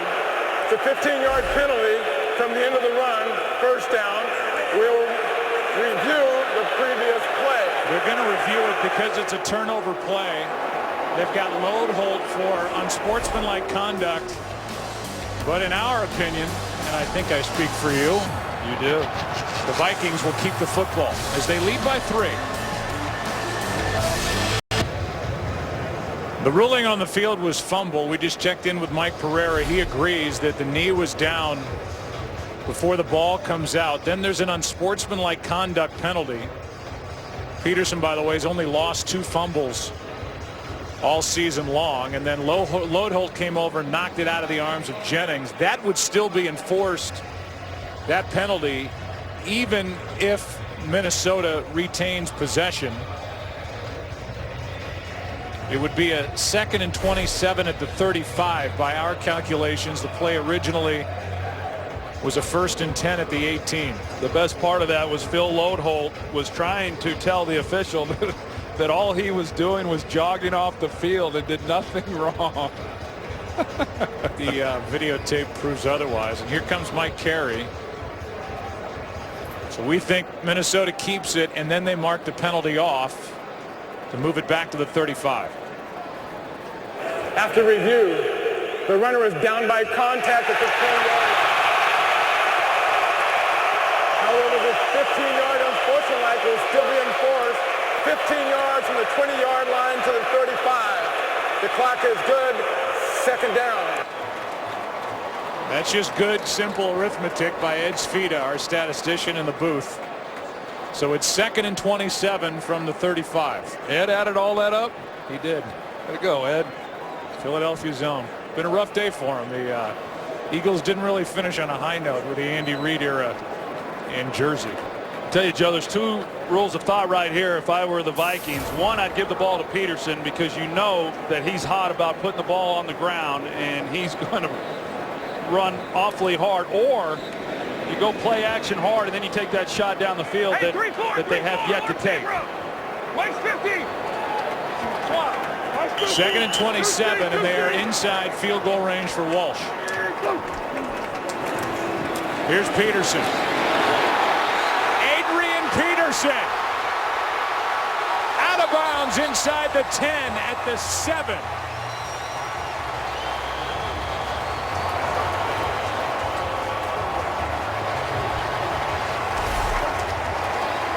Tramon Williams didn't want any part of this, and I can't say that I necessarily blame him. He's there to make a hit and just doesn't want it. And Adrian Peterson, you just knew that if he had the ball, he was going to do something with it, and he sure does. He gives him a 1st down even after the penalty. Look at that look. And a guy who is 64 yards away from the all-time single season record, 28 yards on 2nd and 27. We do not know yet. Certainly don't know the matchups and don't know the where and the when. But we will be on the air next Sunday. Wild card weekend. You'll need to check your local listings, but you will be bombarded with that information on the OT presented by Lowe's. One thing we do know, Troy, is tonight's game between the Cowboys and the Redskins is for the NFC East, the number 4 seed. I know Tony Romo's had an unbelievable month of December, as has Des Bryant. What do you think about that game? Well, I'm looking forward to watching it. It's going to be obviously a great matchup. Long time since the Redskins have hosted a game of such significance. That would be hard for any road team to win. RG3 another week removed from that knee injury. They'll need a big one out of their rookie. And the guy behind him, Alfred Morris. 1st and goal. Ponder has it batted back into his face. Was looking for Rudolph. Ryan Pickett knocked it down. And now Jerome Simpson is slow to get up. Jerome Simpson, 81 in the slot, and there's the collision that happens with he and Morgan Burnett. So they look at Simpson. We'll take a break. He got up and went back down. 2nd and goal when we return. 2nd and goal. Like 50 Lions.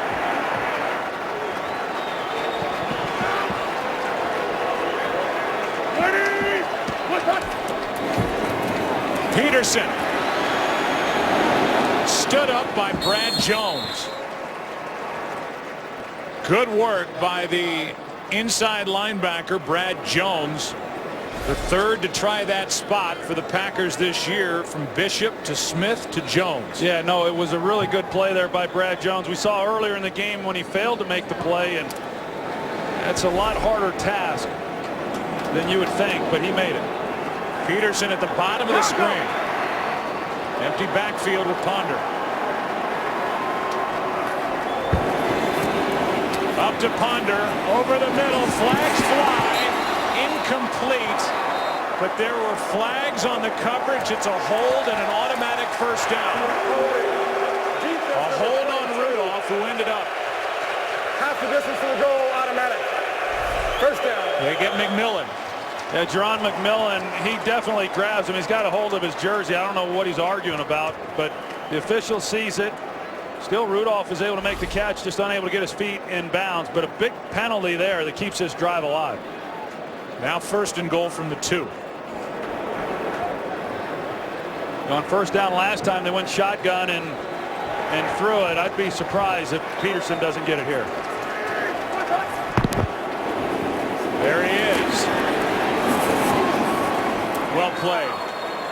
Up front defensively for the Packers, no gain. C.J. Wilson, who is the best run defender along the defensive line, was in there to make the stop.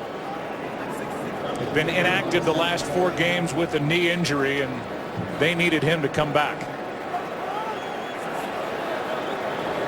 This drive all after the fumble by Aaron Rodgers. Well, 3 points is big here, and Christian Ponder's played well, but I've got to believe you give the ball to Adrian Peterson on second down. If they don't make it, then you give it to him on third down.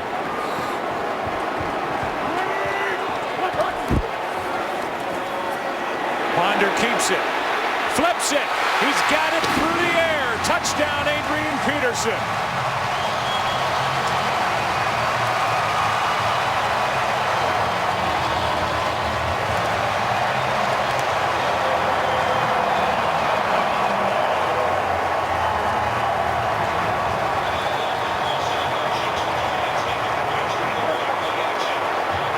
First touchdown catch of the season. Pretty amazing. You go play action fake to Adrian Peterson and nobody touches him. And then he comes out and he was so wide open that Christian Ponder was able to take his time getting it in his hands. 7 points off the turnover. And only the 4th career touchdown catch, first of this year for Adrian Peterson. Yeah, he's not a guy you throw the ball to really a whole lot, but and when they roll out with him, you would expect there to be contact with Adrian Peterson getting through the line, but there's not. And everybody had collapsed, and that was an easy play for Christian Ponder to make. The drive and the touchdown, the points, the result of that fumble by Aaron Rodgers, recovered by 33 Sanford. And it was Robinson who knocked it out of the hand of Aaron Rodgers on what was to be a third down throw. That's a great job by the Vikings offensively. Of course, Peterson put the ball on the ground. They got to keep it. His knee was on the ground, but they are able to take the drive and come away with 7 points. That's a big time drive there by the Vikings, cashing in on the fumble by Aaron Rodgers. Meanwhile, San Francisco is about to add to their lead at home over the Cardinals. 24-6 it would be with an extra point to come. So if Green Bay loses this game, it looks more and more like they'll be the number 3 seed. So a lot on the line for the Packers. All those injuries, a bye week in essence if they can win here today, but they're down by 10. Here's Ross, not this time. Sanford made the play.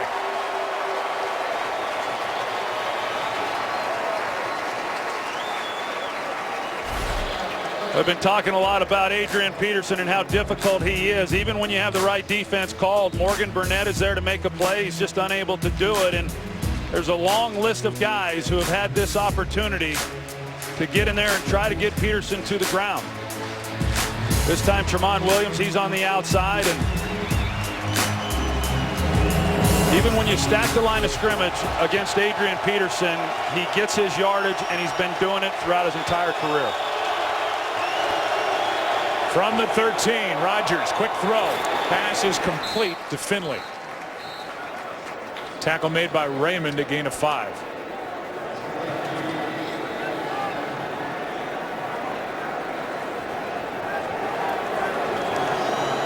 The Green Bay Packers have not really been able to establish a running game. They've been behind from the beginning. Their best bet running it has been DeJuan Harris. Their running game's been so key for them over the last 5 games. 2nd down and 5.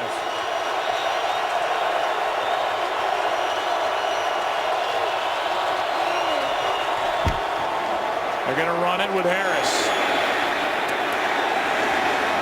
Made the most of it. 3rd down and 3 coming up. Sorry, Joe. I've played in this stadium in some big games. Have played playoff games here. And when this crowd gets behind this team like they are right now, offensively, you feel like you're playing against 15 defenders on the field.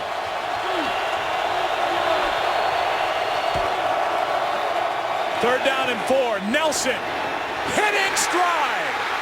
Jordy Nelson out of bounds inside the 10. What a throw by Aaron Rodgers.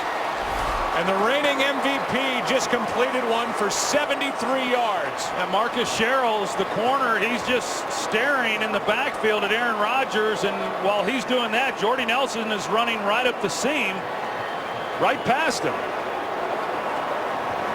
And Aaron Rodgers puts it right on the money. Wow. That one throw changes the feel of this entirely. And that crowd you were just talking about, they're stunned. They sure are. I guess that hamstring's pretty good for Jordy Nelson. Pass is caught by Jones. And he is to the goal line. No signal yet.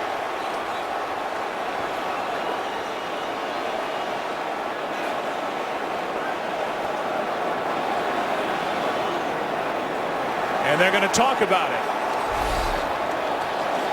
Let's take a look. The question is, was the right knee down as he made that lunge? Well, it looked to me, Joe, like it was very similar to the Adrian Peterson. Well, that's close. Yeah. The ruling on the field is a fumble recovered by Minnesota. First down. They're calling it a fumble. It looks to me like the right knee's down before the ball comes loose. Very similar to what we saw that happened to Adrian Peterson. I agree with you. It's a turnover, so it's automatically reviewed, and Mike McCarthy will put the challenge flag back into his pocket. But I think either way, the Packers keep this football. Rodgers was livid. It was very nearly a touchdown. The officials got together and talked it over and came up with fumble. His knee's down, that ball's in his hand. I don't see how there's any way the Packers don't have the ball. Before the flag was thrown, the rule on the field is being reviewed.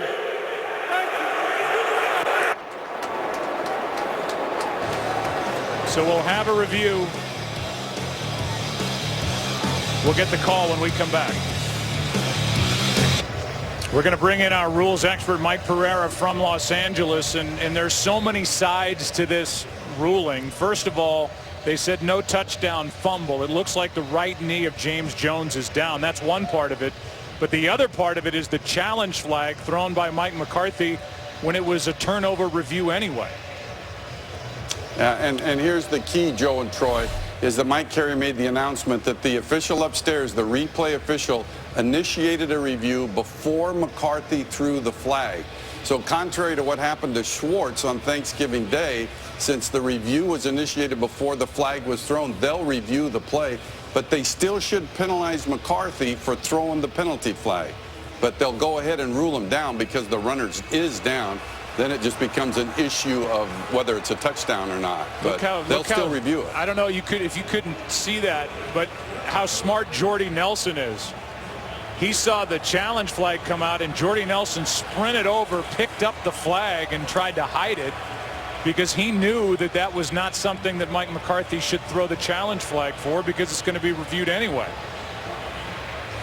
Yeah, interesting too, Joe. If the officials saw it, if they saw it on the ground before they raced out and picked it up. But again, I think that Mike Carey did say before he went to review it that they had initiated the review before the challenge flag was thrown, so they didn't see it. So there's going to have to be a penalty here. But again, that distinction is the replay official upstairs initiated that review first before the challenge flag was thrown. That's why they can review this. Here's a call.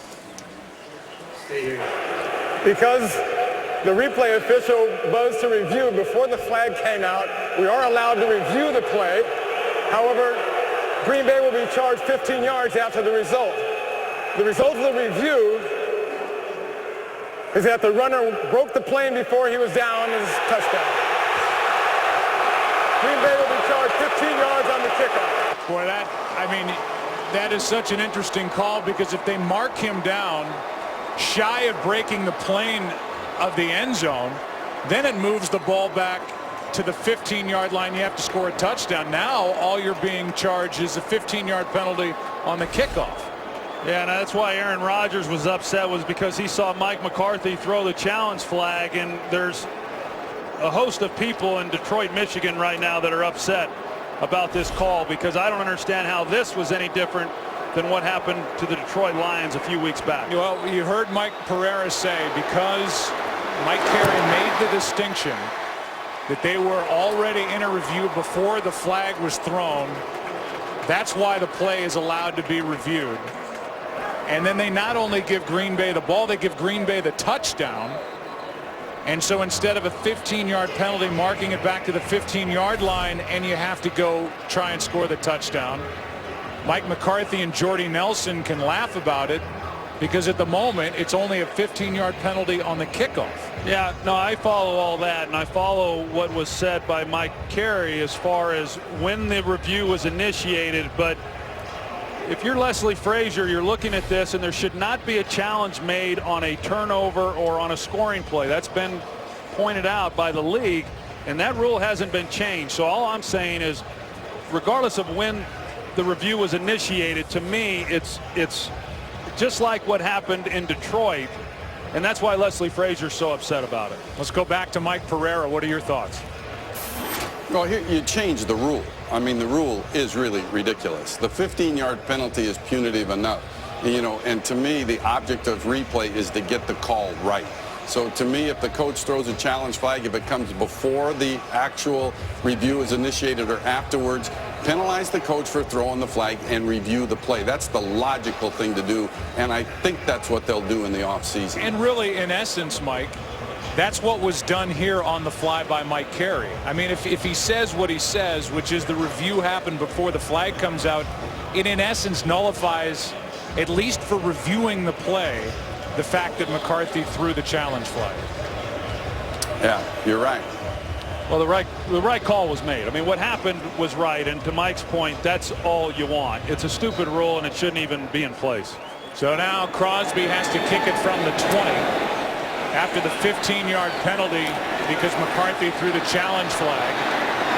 And a flag is thrown, and now if you have a penalty against the Vikings on this kick return by Robinson, really the Vikings don't get anything from McCarthy making the mistake of throwing a challenge flag on what was ruled a turnover. During the return, holding on offense number 41. 10-yard penalty, still first down. Well, they get 5 yards out of it.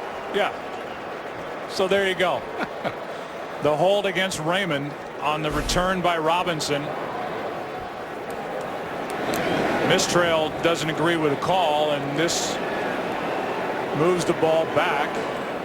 They're going to mark it at the 20-yard line. I still think you just give the ball to Adrian Peterson. Well, they lead by 3. We're still in the third quarter. Green Bay on that. Well, hey, Joe, the league brought it up themselves by not changing the rule when it happened a month ago. Correct. Happened on Thanksgiving against Detroit. Here's Rudolph, and that's broken up by Jones. Call ** NFL to download NFL Mobile for only $5 all month long. 2nd down and 10 for the Vikings, who have never trailed in this game and again need a win to make it into the playoffs. Otherwise, it's the Bears' spot.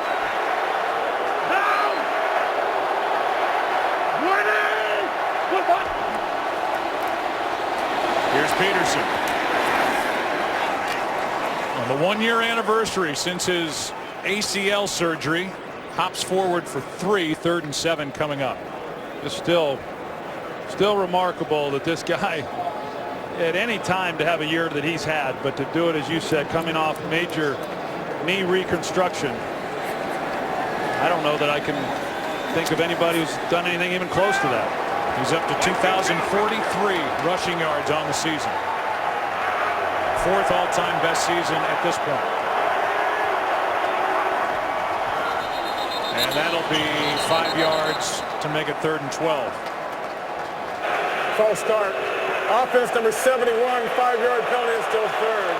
That's low to hold. Let's go down to Pam Oliver. Well, Joe, Vikings wide receiver Jerome Simpson, he is back in the Vikings locker room. They are evaluating him for a head injury. I saw him laughing on the sideline at one point, but he was the only one. Back to you. All right. That was on the collision with Morgan Burnett last time the Vikings had it. So their ranks are thin out there. Burton's inactive, Harvin's on IR, and now Simpson is being evaluated. 3rd down and 12. And there's nothing on this play. That's Gerhardt wrestled out by Walden, and it's 3 and out.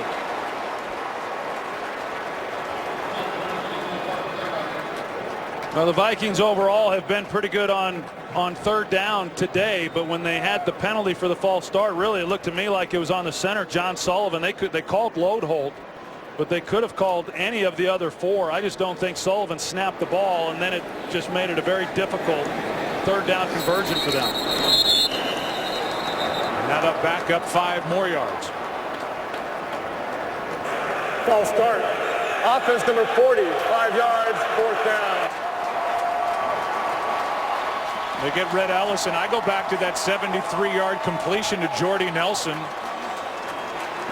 on that perfect throw from Aaron Rodgers that's changed the entire feel of the last 8 or 9 minutes of game clock. Completely took the crowd out of this game. Ross will stay away.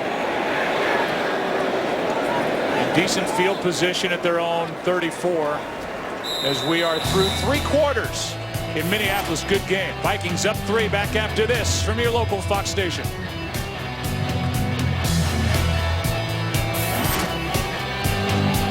We're going to stay right here as there's a late flag that was thrown. Let's get the call and then we'll go from there. But 1 more quarter to go in a game each of these teams desperately needs. Face mask on the kicking team, number 40. 15-yard penalty assessed from the end of the run. Well, that'll move it to the 49-yard line. So just about at midfield for the Packers to start this drive, down by 3. What a game. In Minneapolis, 4th quarter coming up. Last 5 times the Packers have had it. Their only stumble was that fumble by Aaron Rodgers.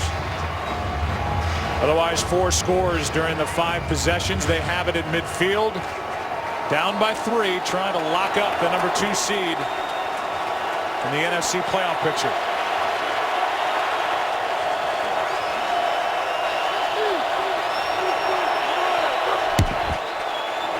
They fake it to Harris. Rodgers falling backward as he let it go, and DeJuan Harris gets 5. Let's go back to that 73-yarder to Jordy Nelson. Yeah, and you're going to see again Marcus Sherrills. He's the one who's peeking in the backfield, and Jordy Nelson runs by him. And this is a defense that over the year has not given up very many pass plays. They're very good at not giving up big plays. Now Marcus Sherrills is playing because of the injury to Antoine Winfield, and you've got to believe that Winfield, the experienced veteran, would have made a difference on that play. That was the Packers' longest play from scrimmage all season long. Rodgers Buys time and now throws for Jennings. Incomplete. He had him for a moment as Smith got there right at the end. At the end of this play, you're going to see Harrison Smith and Greg Jennings, who does a great job just keeping himself alive, and Aaron Rodgers trusts that he's going to get to the open spot. But Harrison Smith, he comes there, but Greg Jennings now, we saw the one that he dropped there on the goal line, and this is a ball that goes through his arms as well. Aaron Rodgers makes a great throw under pressure by Jared Allen. Greg Jennings just misplays it. 3rd down and 5. Rodgers completes first down. That's Jones. And Chris Cook playing soft. You know, that down and distance, you got a corner who's playing off. That's pretty easy completion there for James Jones to pick up that first down. Cook, who missed 6 games with a broken arm, came back last week. If they were worried about his conditioning coming into this game, it's on him now with Winfield on the sideline with a broken hand. 319! Here's Jennings trying to make a move on Sherrills. He does, and ends up with a first down.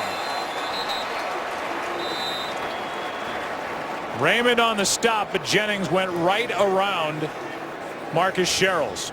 Yeah, well, James Jones, we saw him make the catch for the first down. Now he makes a block on A.J. Jefferson, and the move then by Greg Jennings, and Jefferson's got to get off a block and make a play.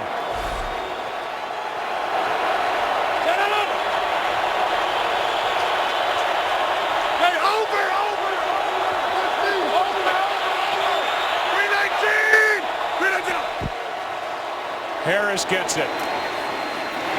And Dewan keeps those legs churning. Inside field goal range, down by 3, picks up 6. Yeah, you talked about it, Joe, that the running game, the Packers have run over 100 yards in the last 5 games. The last couple of games haven't been as efficient running the football, but nevertheless they've been pretty good. They've got away from it because they fell behind.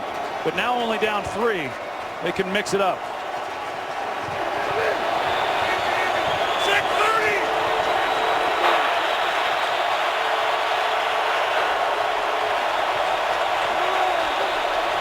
Second down and 4. Rodgers has a man over the middle. It's DJ Williams. Does not have a catch today. Off his right hand. 3rd down coming up.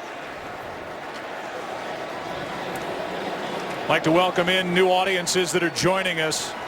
Vikings have never trailed in this game. They've got to win to get into the playoffs. They're taking on the Packers, who have won 12 straight against NFC North opponents. They're in field goal range.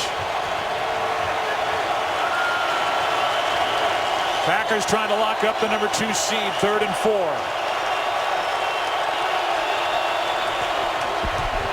Rodgers floats it. A lot of contact. Jennings incomplete. Sherrills was back there in coverage. And now the field goal unit will come on. Crosby, who is hit from 51. He's missed 12 times this season, but made his last 3. We'll try and tie it. Well, after making that 51-yarder there to end the first half, Joe, I've got to believe he's a much more confident kicker right now than he was coming into this game. 41-yard try.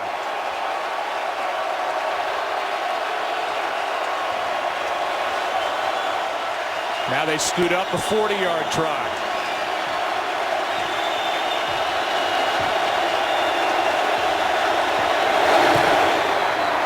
And Crosby's 2 for 2. And this game, as Crosby's smiling, is tied at 27. I'm giving you everything I got. I mean, he's just one determined back. Let's go. Let's get it. Touchdown, Adrian Peterson. One wore number 29, one wears number 28. 61 yards to go for Adrian Peterson. Record was set 28 years ago by Eric Dickerson, and that's in the background. Right now for the Vikings, it's get a win and get into the playoffs. Sherrill's on the return. He'll bring it out.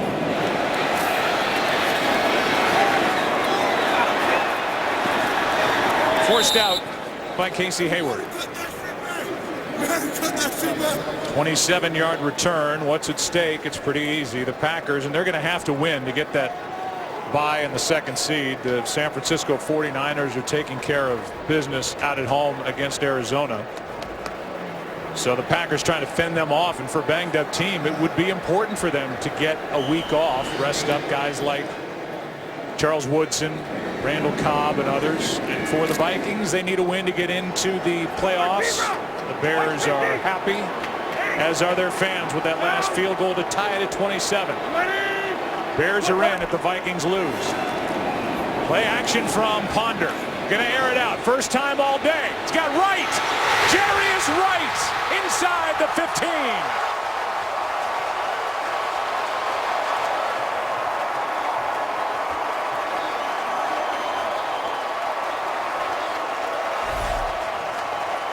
You can see the route one-on-one outside with Sam Shield. He starts to the post and then he takes it up. And he gets in behind Shield, and Christian Ponder lays this ball out beautifully. It's the first time they've taken a shot down the field, and they set him up perfectly. Everyone in the building is thinking Adrian Peterson, after the Packers tie this thing up. First down, big play. 65 yards, the longest completion of the year for Christian Ponder. And now Peterson sets up first and goal as he's knocked down at the 2.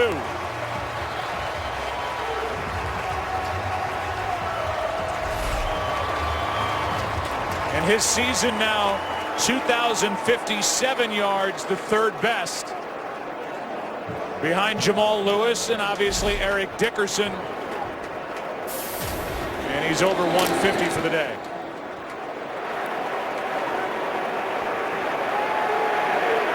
First and goal. Now! Ready! What's up? This crowd wants Peterson to get it. Penalty flag on the play.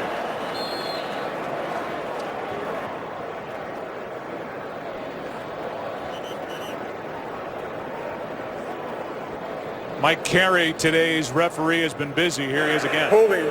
Offense number 71. 10-yard penalty is still first. Big one on Phil Lodeholt, the right tackle. Yeah, Phil Lodeholt right there. He's had a couple of big penalties now in this game, because on that hold, now you back him up. And you essentially take the ball out of Adrian Peterson's hand. I think that if I were Bill Musgrave as offensive coordinator, even here from the 12, give it to Peterson here on first down, see where you're at, and then try to determine from there what you do. Here he is. Nothing. Pickett right in the middle of it. A.J. Hawk came over the top.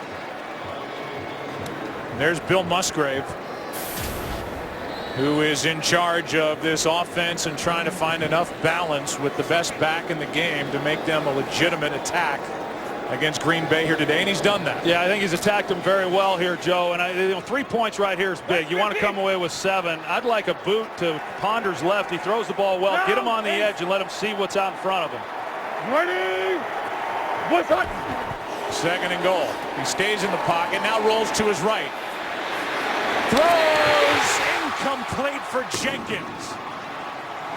They set off the fireworks, but Jenkins could not hang on going to the ground. It's third and goal. Well, Ponder does everything well. He just doesn't put the ball on Jenkins, because this should have been an easy touchdown reception. He's able to buy time. He gets out of the pocket, and as you see, Jenkins gives him great separation. Just stick it on him. And those are the throws that make the difference in winning games and losing games. And maybe getting into the playoffs or going home. Third down and goal. It's defense in general so much better than a year ago. On third down. That's Gerhardt on a screen, and he can only get it inside the 10. Matthews made the stop, and a flag is down on the edge on the other side of the field away from the play. It's over here with Tramon Williams. He goes to the face of Jerome Simpson, and I think they're going to call Tramon Williams. The flag came out before Simpson got up and retaliated. Well, this could be a big one against Williams. Illegal hands in the face. Defense number 38. Out the distance to the goal, automatic. First down. Now the Vikings are back where they were with a 1st and goal. And Williams away from the play with this cheap shot up high in the face of Simpson. Anytime I see a defender do that, then it leads me to believe that there had been a lot of things leading up to that play. I mean, for Tramon Williams to go to the helmet and the face mask like he did, something happened prior to that. But yeah, a huge penalty because they were screening away from him, and now the Vikings have 1st down. Still inexcusable, and now a 1st down from the 7.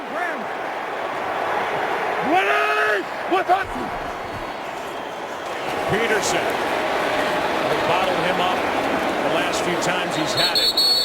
B.J. Raji was the first guy to put his hands on him. A gain of just 2 as he takes it to the 5.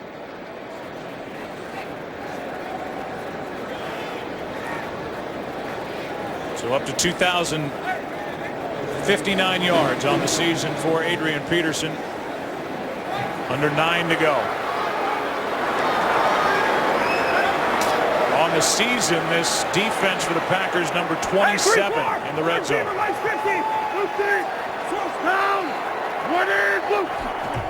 Second and goal. Peterson again brought down from behind, and the first guy was Matthews. Matthews slow to get up. Matthews ran that down all the way from the backside to make a play. You're going to see him here. He just pursues that all the way down the line of scrimmage, and they're overselling obviously to stop Adrian Peterson, and that's why the boot off of that gets Ponder, who can run, gives him an ability to get on the edge and then try to get somebody open as we see Matthews exit the field. His back was slammed down into the turf. Missed 4 games with a bad hamstring, and he'll go to the sideline on 3rd down and goal.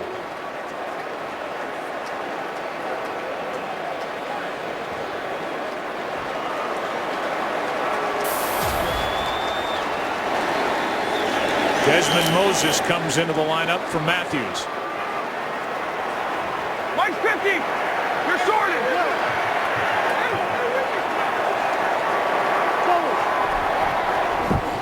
3rd down and goal. Ponder looking for help. End zone. It is caught for the touchdown. Michael Jenkins.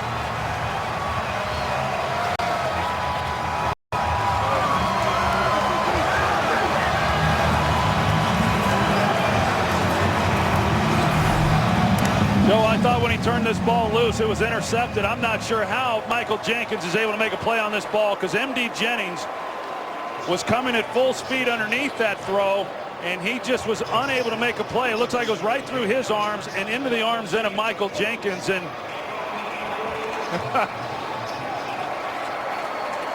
that's a heck of a play there by Jenkins, hauling that one in for the touchdown. So Jennings, who was involved in that controversial touchdown in Seattle, when it looked like he had a pick week 3, was ruled a touchdown. This one through Jennings to Jenkins, and the Vikings are up by 7. Under 8 to go, and now it's up to Aaron Rodgers and the Packers to try and answer. For Jenkins, just his 2nd touchdown catch of the season. Former Atlanta Falcon. Atlanta lost today, but they're still the number 1 seed in the NFC playoff picture, as Ross will take it out. He's out across the 20. We know that there are some new viewers joining us. We'll give you a recap as best we can before the Packers start this drive. Adrian Peterson with a touchdown on the ground, 1 through the air, his first of the season. This controversial play called a touchdown, originally ruled a fumble, and then Most recently, somehow, Christian Ponder got the ball past M.D. Jennings into the arms of Michael Jenkins for the go-ahead points. Vikings have never trailed today. Peterson, meanwhile, is 45 yards shy of the all-time record for rushing yardage in a season from just across the 20. Rodgers completes Jones' first down.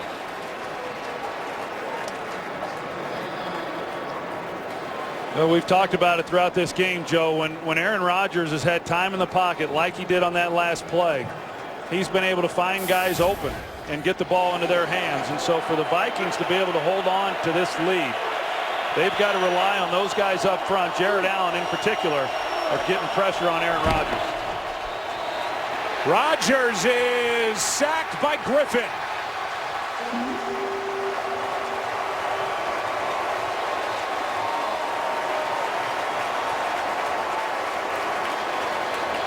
And the 5th sack of the day for Minnesota. Yeah, Everson Griffin, he's the one opposite of Jared Allen. Talked about him a little bit earlier in the job that he has done when he's had the opportunities. He's had a nice season, an edge rusher with great quickness and speed, and he gets home.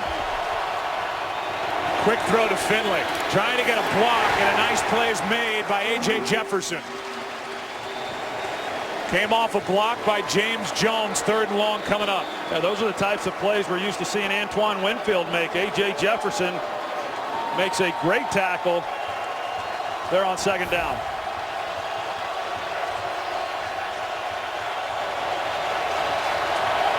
There's Winfield out with a broken hand. Jordy Nelson is out with a knee injury. His return is questionable. And a false start. False start. Offense number 67, 5-yard penalty for a 3rd down. They get Don Barclay, who has been the big addition to this offensive line, Troy, to let T.J. Lang go back to his more natural guard spot, and they've changed its center. Pretty good by Evan Dietrich Smith with all this noise in just his 2nd start. Well, you just gave up a sack on the previous play. You've got a big 3rd and long situation, and yeah, you're wanting to get ahead of that count. Protect that edge. 3rd and 20.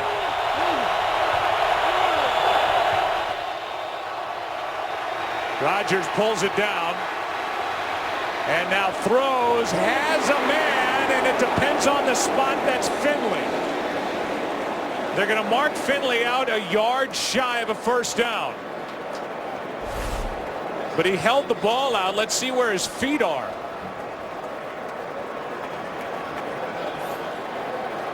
Looks like the ball crosses the 1st down line, but were his feet out of bounds? Either way, the Packers are going to go for it. Pass is caught for a 1st down by Boykin. There's a flag, but that's on the coverage on Minnesota. And somehow Boykin made that catch. I can't believe Mike McCarthy goes for it here on 4th down. Pass interference. Defense number 24 is declined. The play results 1st down. It's a great catch here by Jared Boykin. Now he gets the penalty on A.J. Jefferson to begin with, but going back to that 3rd down play, if A.J. Jefferson doesn't go for the ball and he just plays Greg Jennings, he's able to make a tackle. Greg Jennings doesn't get anywhere close to the 1st down, and that may change what Mike McCarthy ultimately had decided to do. Instead, he went for it. Now Rodgers in trouble again. He was under pressure by Griffin. He got the ball back to the line of scrimmage. There was a receiver semi-close as the officials talk about it. Well, Joe, this should not be intentional grounding, in my opinion. There's no foul for intentional grounding. There was a receiver in the area. 2nd down. Mike Carey agrees. You know, clearly Aaron Rodgers is unloading the ball to avoid the sack, but there was a receiver there, even though DJ Williams is not even looking. Meanwhile, Griffin got his hands up to the face mask of Rodgers. Here's Jordy Nelson, who we said earlier was out questionable with a knee.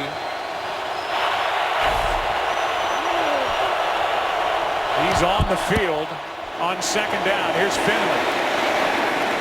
Finley lunges inside the 45, and you have to believe with 5 minutes to go, it'll be third down with 2 downs if they need it to get the first down. Yeah, I mean, if he goes for it when he did just a moment ago, that you've got to believe he'll go for it here if they don't pick it up on third down.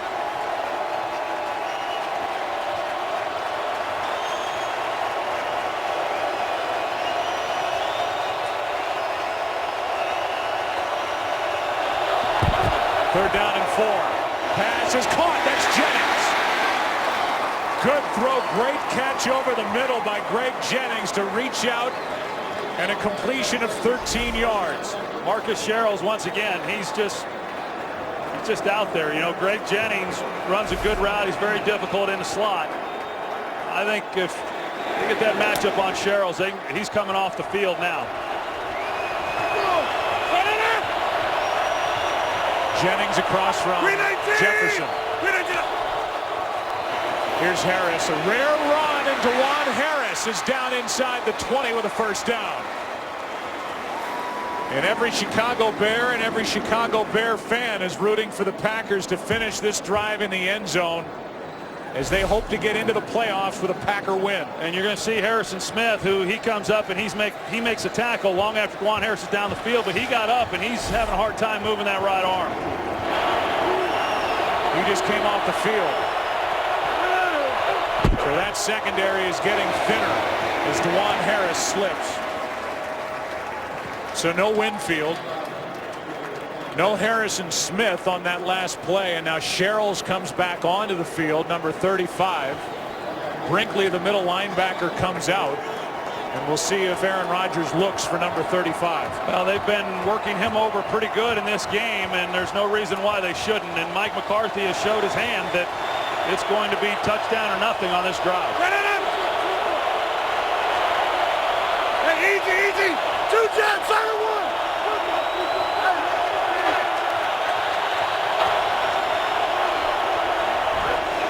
Second down. Pass is broken up, but a flag. Jordy Nelson, the intended receiver, with Jefferson in coverage, and it's against the Vikings.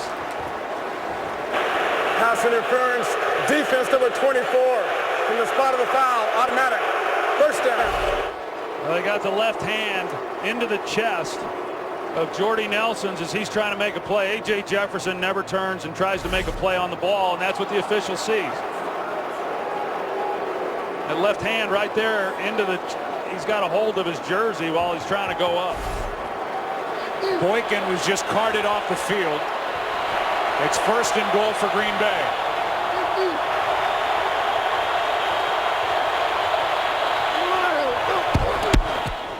Pass is caught for the touchdown, Nelson.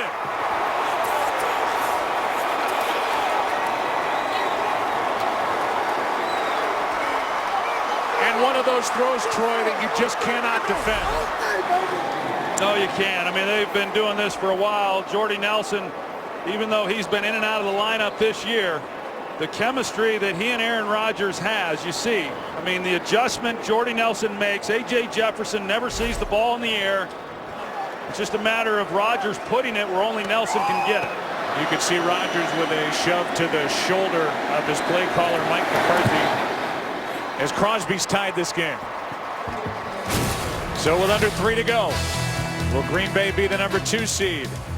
Will the Vikings make the playoffs? A celebration with his offensive line as we're tied at 34. Jordy Nelson cashes in on the 2-yard touchdown throw, his 7th touchdown of the season.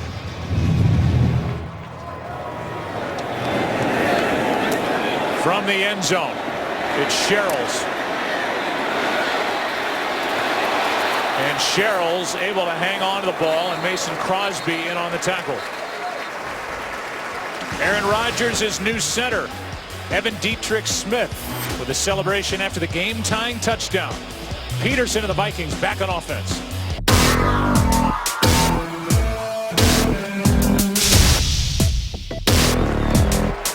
America's Game of the Week is a good one as Adrian Peterson starts this drive needing 45 yards on the ground to break Eric Dickerson's record. They fake it to him. Ponder bounces it to him. 2nd and 10 coming up. So the Vikings, forgetting a record for a moment, need points trying to break this tie. They have 2 timeouts remaining and 2:40 on the clock. Well, Christian Ponder said this week that this was a defining game for his career, and which it is, and that makes this a defining drive for him. Late handoff to Peterson. Raji is there to make the play, and he stepped up in this second half. B.J. Raji, he's made some stops, a loss of 1. Really an outstanding play by B.J. Raji, and he plays off the defender right here in the middle. He plays off the block, and he's able to then still make a play on Adrian Peterson. You're right, Joe. I mean, he's had a nice game. He's really had a nice month. This last month of the season, I know he was disappointed not to make the Pro Bowl, but he has played well here this afternoon. We're going to be at the 2-minute warning in a tie game. Vikings need it to go to the playoffs. Tied at 34. It was a controversial pick when the Vikings, with a 12th selection last year, picked Christian Ponder as quarterback out of Florida State. And in this winner go-home game, he's played pretty well. And here he is facing a 3rd down and 11, trying to keep this drive alive, trying to keep Aaron Rodgers on the sideline. And the play starts with Adrian Peterson off the field. 3rd down and 11. Ponder to the sidelines, got Jenkins, and a big first down for Minnesota.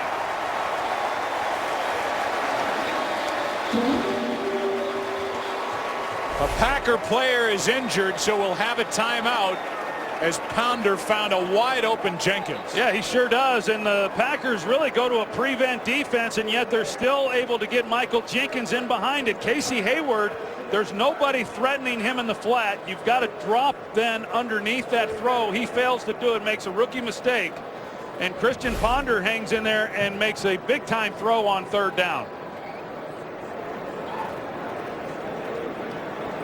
It's Jarrell Worthy who is down. It'll cost Green Bay a timeout. Here's the play. You see these defenders out here, and you're going to see Michael Jenkins on the outside. There's nobody in the flat. There's really no reason for Casey Hayward not to be able to follow underneath that throw. Dom Capers has got to be going crazy up there thinking he had the perfect coverage called. But you're still relying on a young player to make a play, and he fails to do so. While they look at Worthy, the rookie out of Michigan State, we'll go to Patrick O'Neill with a game break. Seattle Seahawks finish off a tremendous year. They make the playoffs. They do not win the division. San Francisco does. The rookie Russell Wilson runs this one in. He also threw a touchdown pass, tying Peyton Manning's rookie record with 26 on the year. And Seattle leading 20-13. Send back to Joe and Troy. All right, Patrick, so everything is pretty much set now. We know the AFC seeding. Denver's the number 1 seed. New England is number 2. Houston, Troy, slides all the way to the number 3 seed in the AFC. They could have wrapped that up last week at home against the Vikings, but the Vikings took it to them. Baltimore is 4, Indianapolis 5, and the Bengals are the number 6 seed in the AFC. We know Atlanta is number 1 here, and this is a battle for Green Bay. They need to win to get the number 2 seed.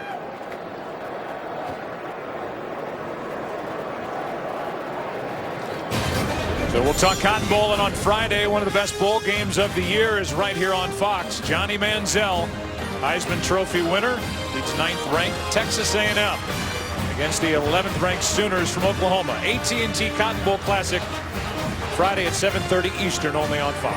So you go back to that 3rd down play by Christian Ponder and being able to fit it into Michael Jenkins, showed great composure. He has throughout this game. That was huge because this Vikings defense has not shown an ability to stop the Green Bay Packers offensively. They have, on their last 7 possessions, 8 possessions, they've scored 7 times. Is that, except for the fumble, the one time they turn it over. And so you got to believe if they don't convert there on the 3rd down and punt it to Green Bay, the Vikings are going to have a hard time winning this football game, and he delivered. So his biggest test Remember, this was a 3-win team a year ago trying to get their 10th win and be the number 6 seed. And if they get a win, they're looking at a rematch next week at Lambeau Field against Green Bay.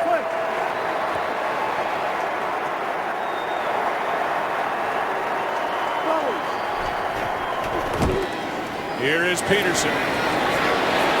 Adrian Peterson. A nice gain on first down.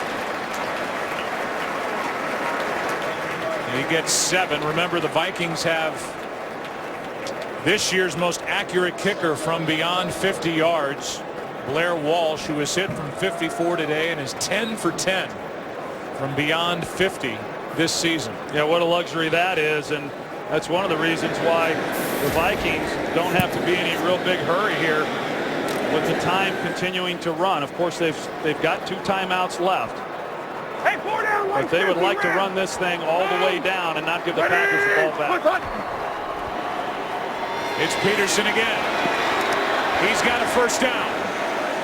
And they're inside the range of Blair Walsh with a minute to go.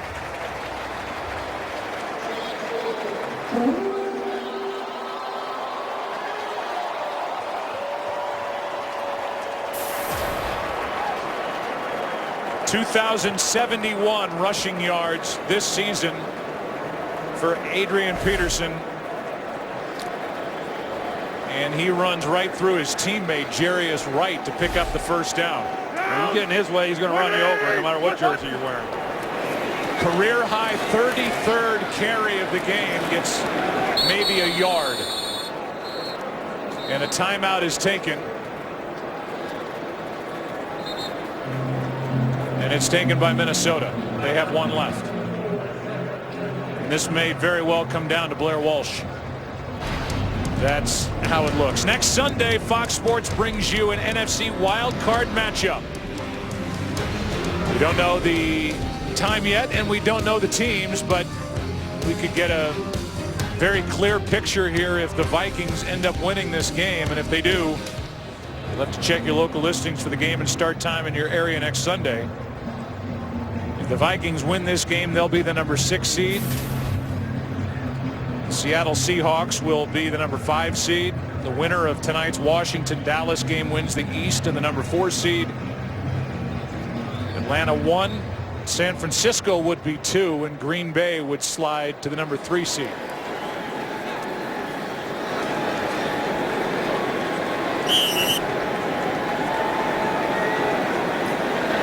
Be about a 55-yard try from here.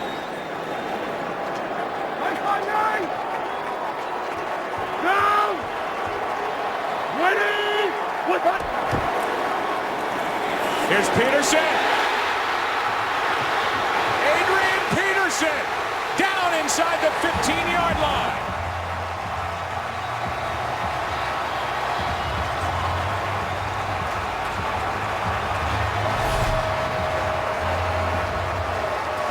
Adrian Peterson off tackle, and then he gets to the second level and he sets up those blockers and he's able to take it down the field, and the Vikings let this clock run down.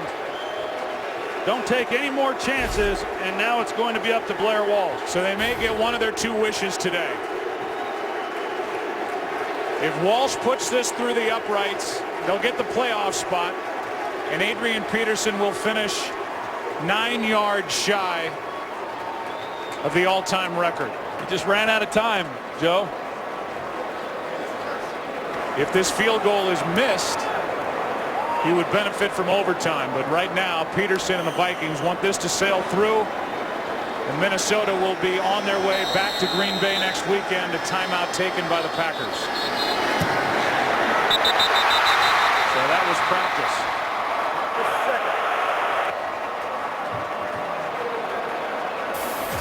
Walsh has missed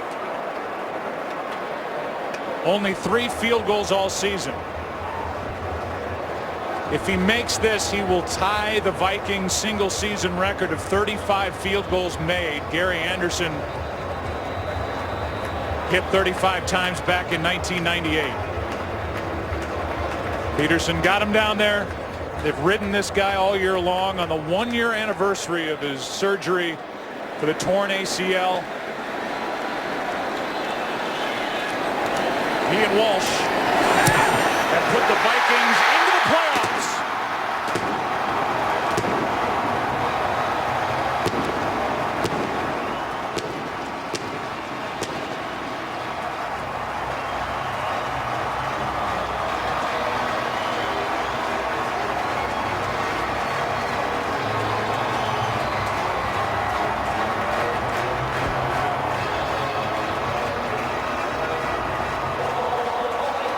We want to welcome in a new audience, and you're joining us for the celebration in midfield with the Vikings clinching the number 6 seed on a 29-yard field goal by the rookie Blair Walsh, a Pro Bowler in his rookie season. And Troy, the guy they rode all season long, Adrian Peterson, will finish 9 yards shy of the all-time record. Adrian Peterson, standing by with Pam Oliver. All right, Adrian, what kind of emotions are you feeling to come this close, but on the other side, your team goes to the playoffs? I don't know. I really can't express right now, but I can tell you it feels good to get a win. So many guys contribute today. We played our hearts out. You played your heart out. 9 yards. Boy, that's got to hurt. 9 yards what? Yeah. 9 yards what? From breaking it? That's what I heard. Well, ultimately, we got the W. And that was my main focus coming to the game. I said, if it happens, it'll happen. It'll happen, but don't focus on it. I feel good to be playing another week. I appreciate it. Thank you so much. Thank God. Back to you, Joe. 9 yards shy, 2,097 rushing yards by Adrian Peterson. We'll take a break and come back to Minneapolis after this.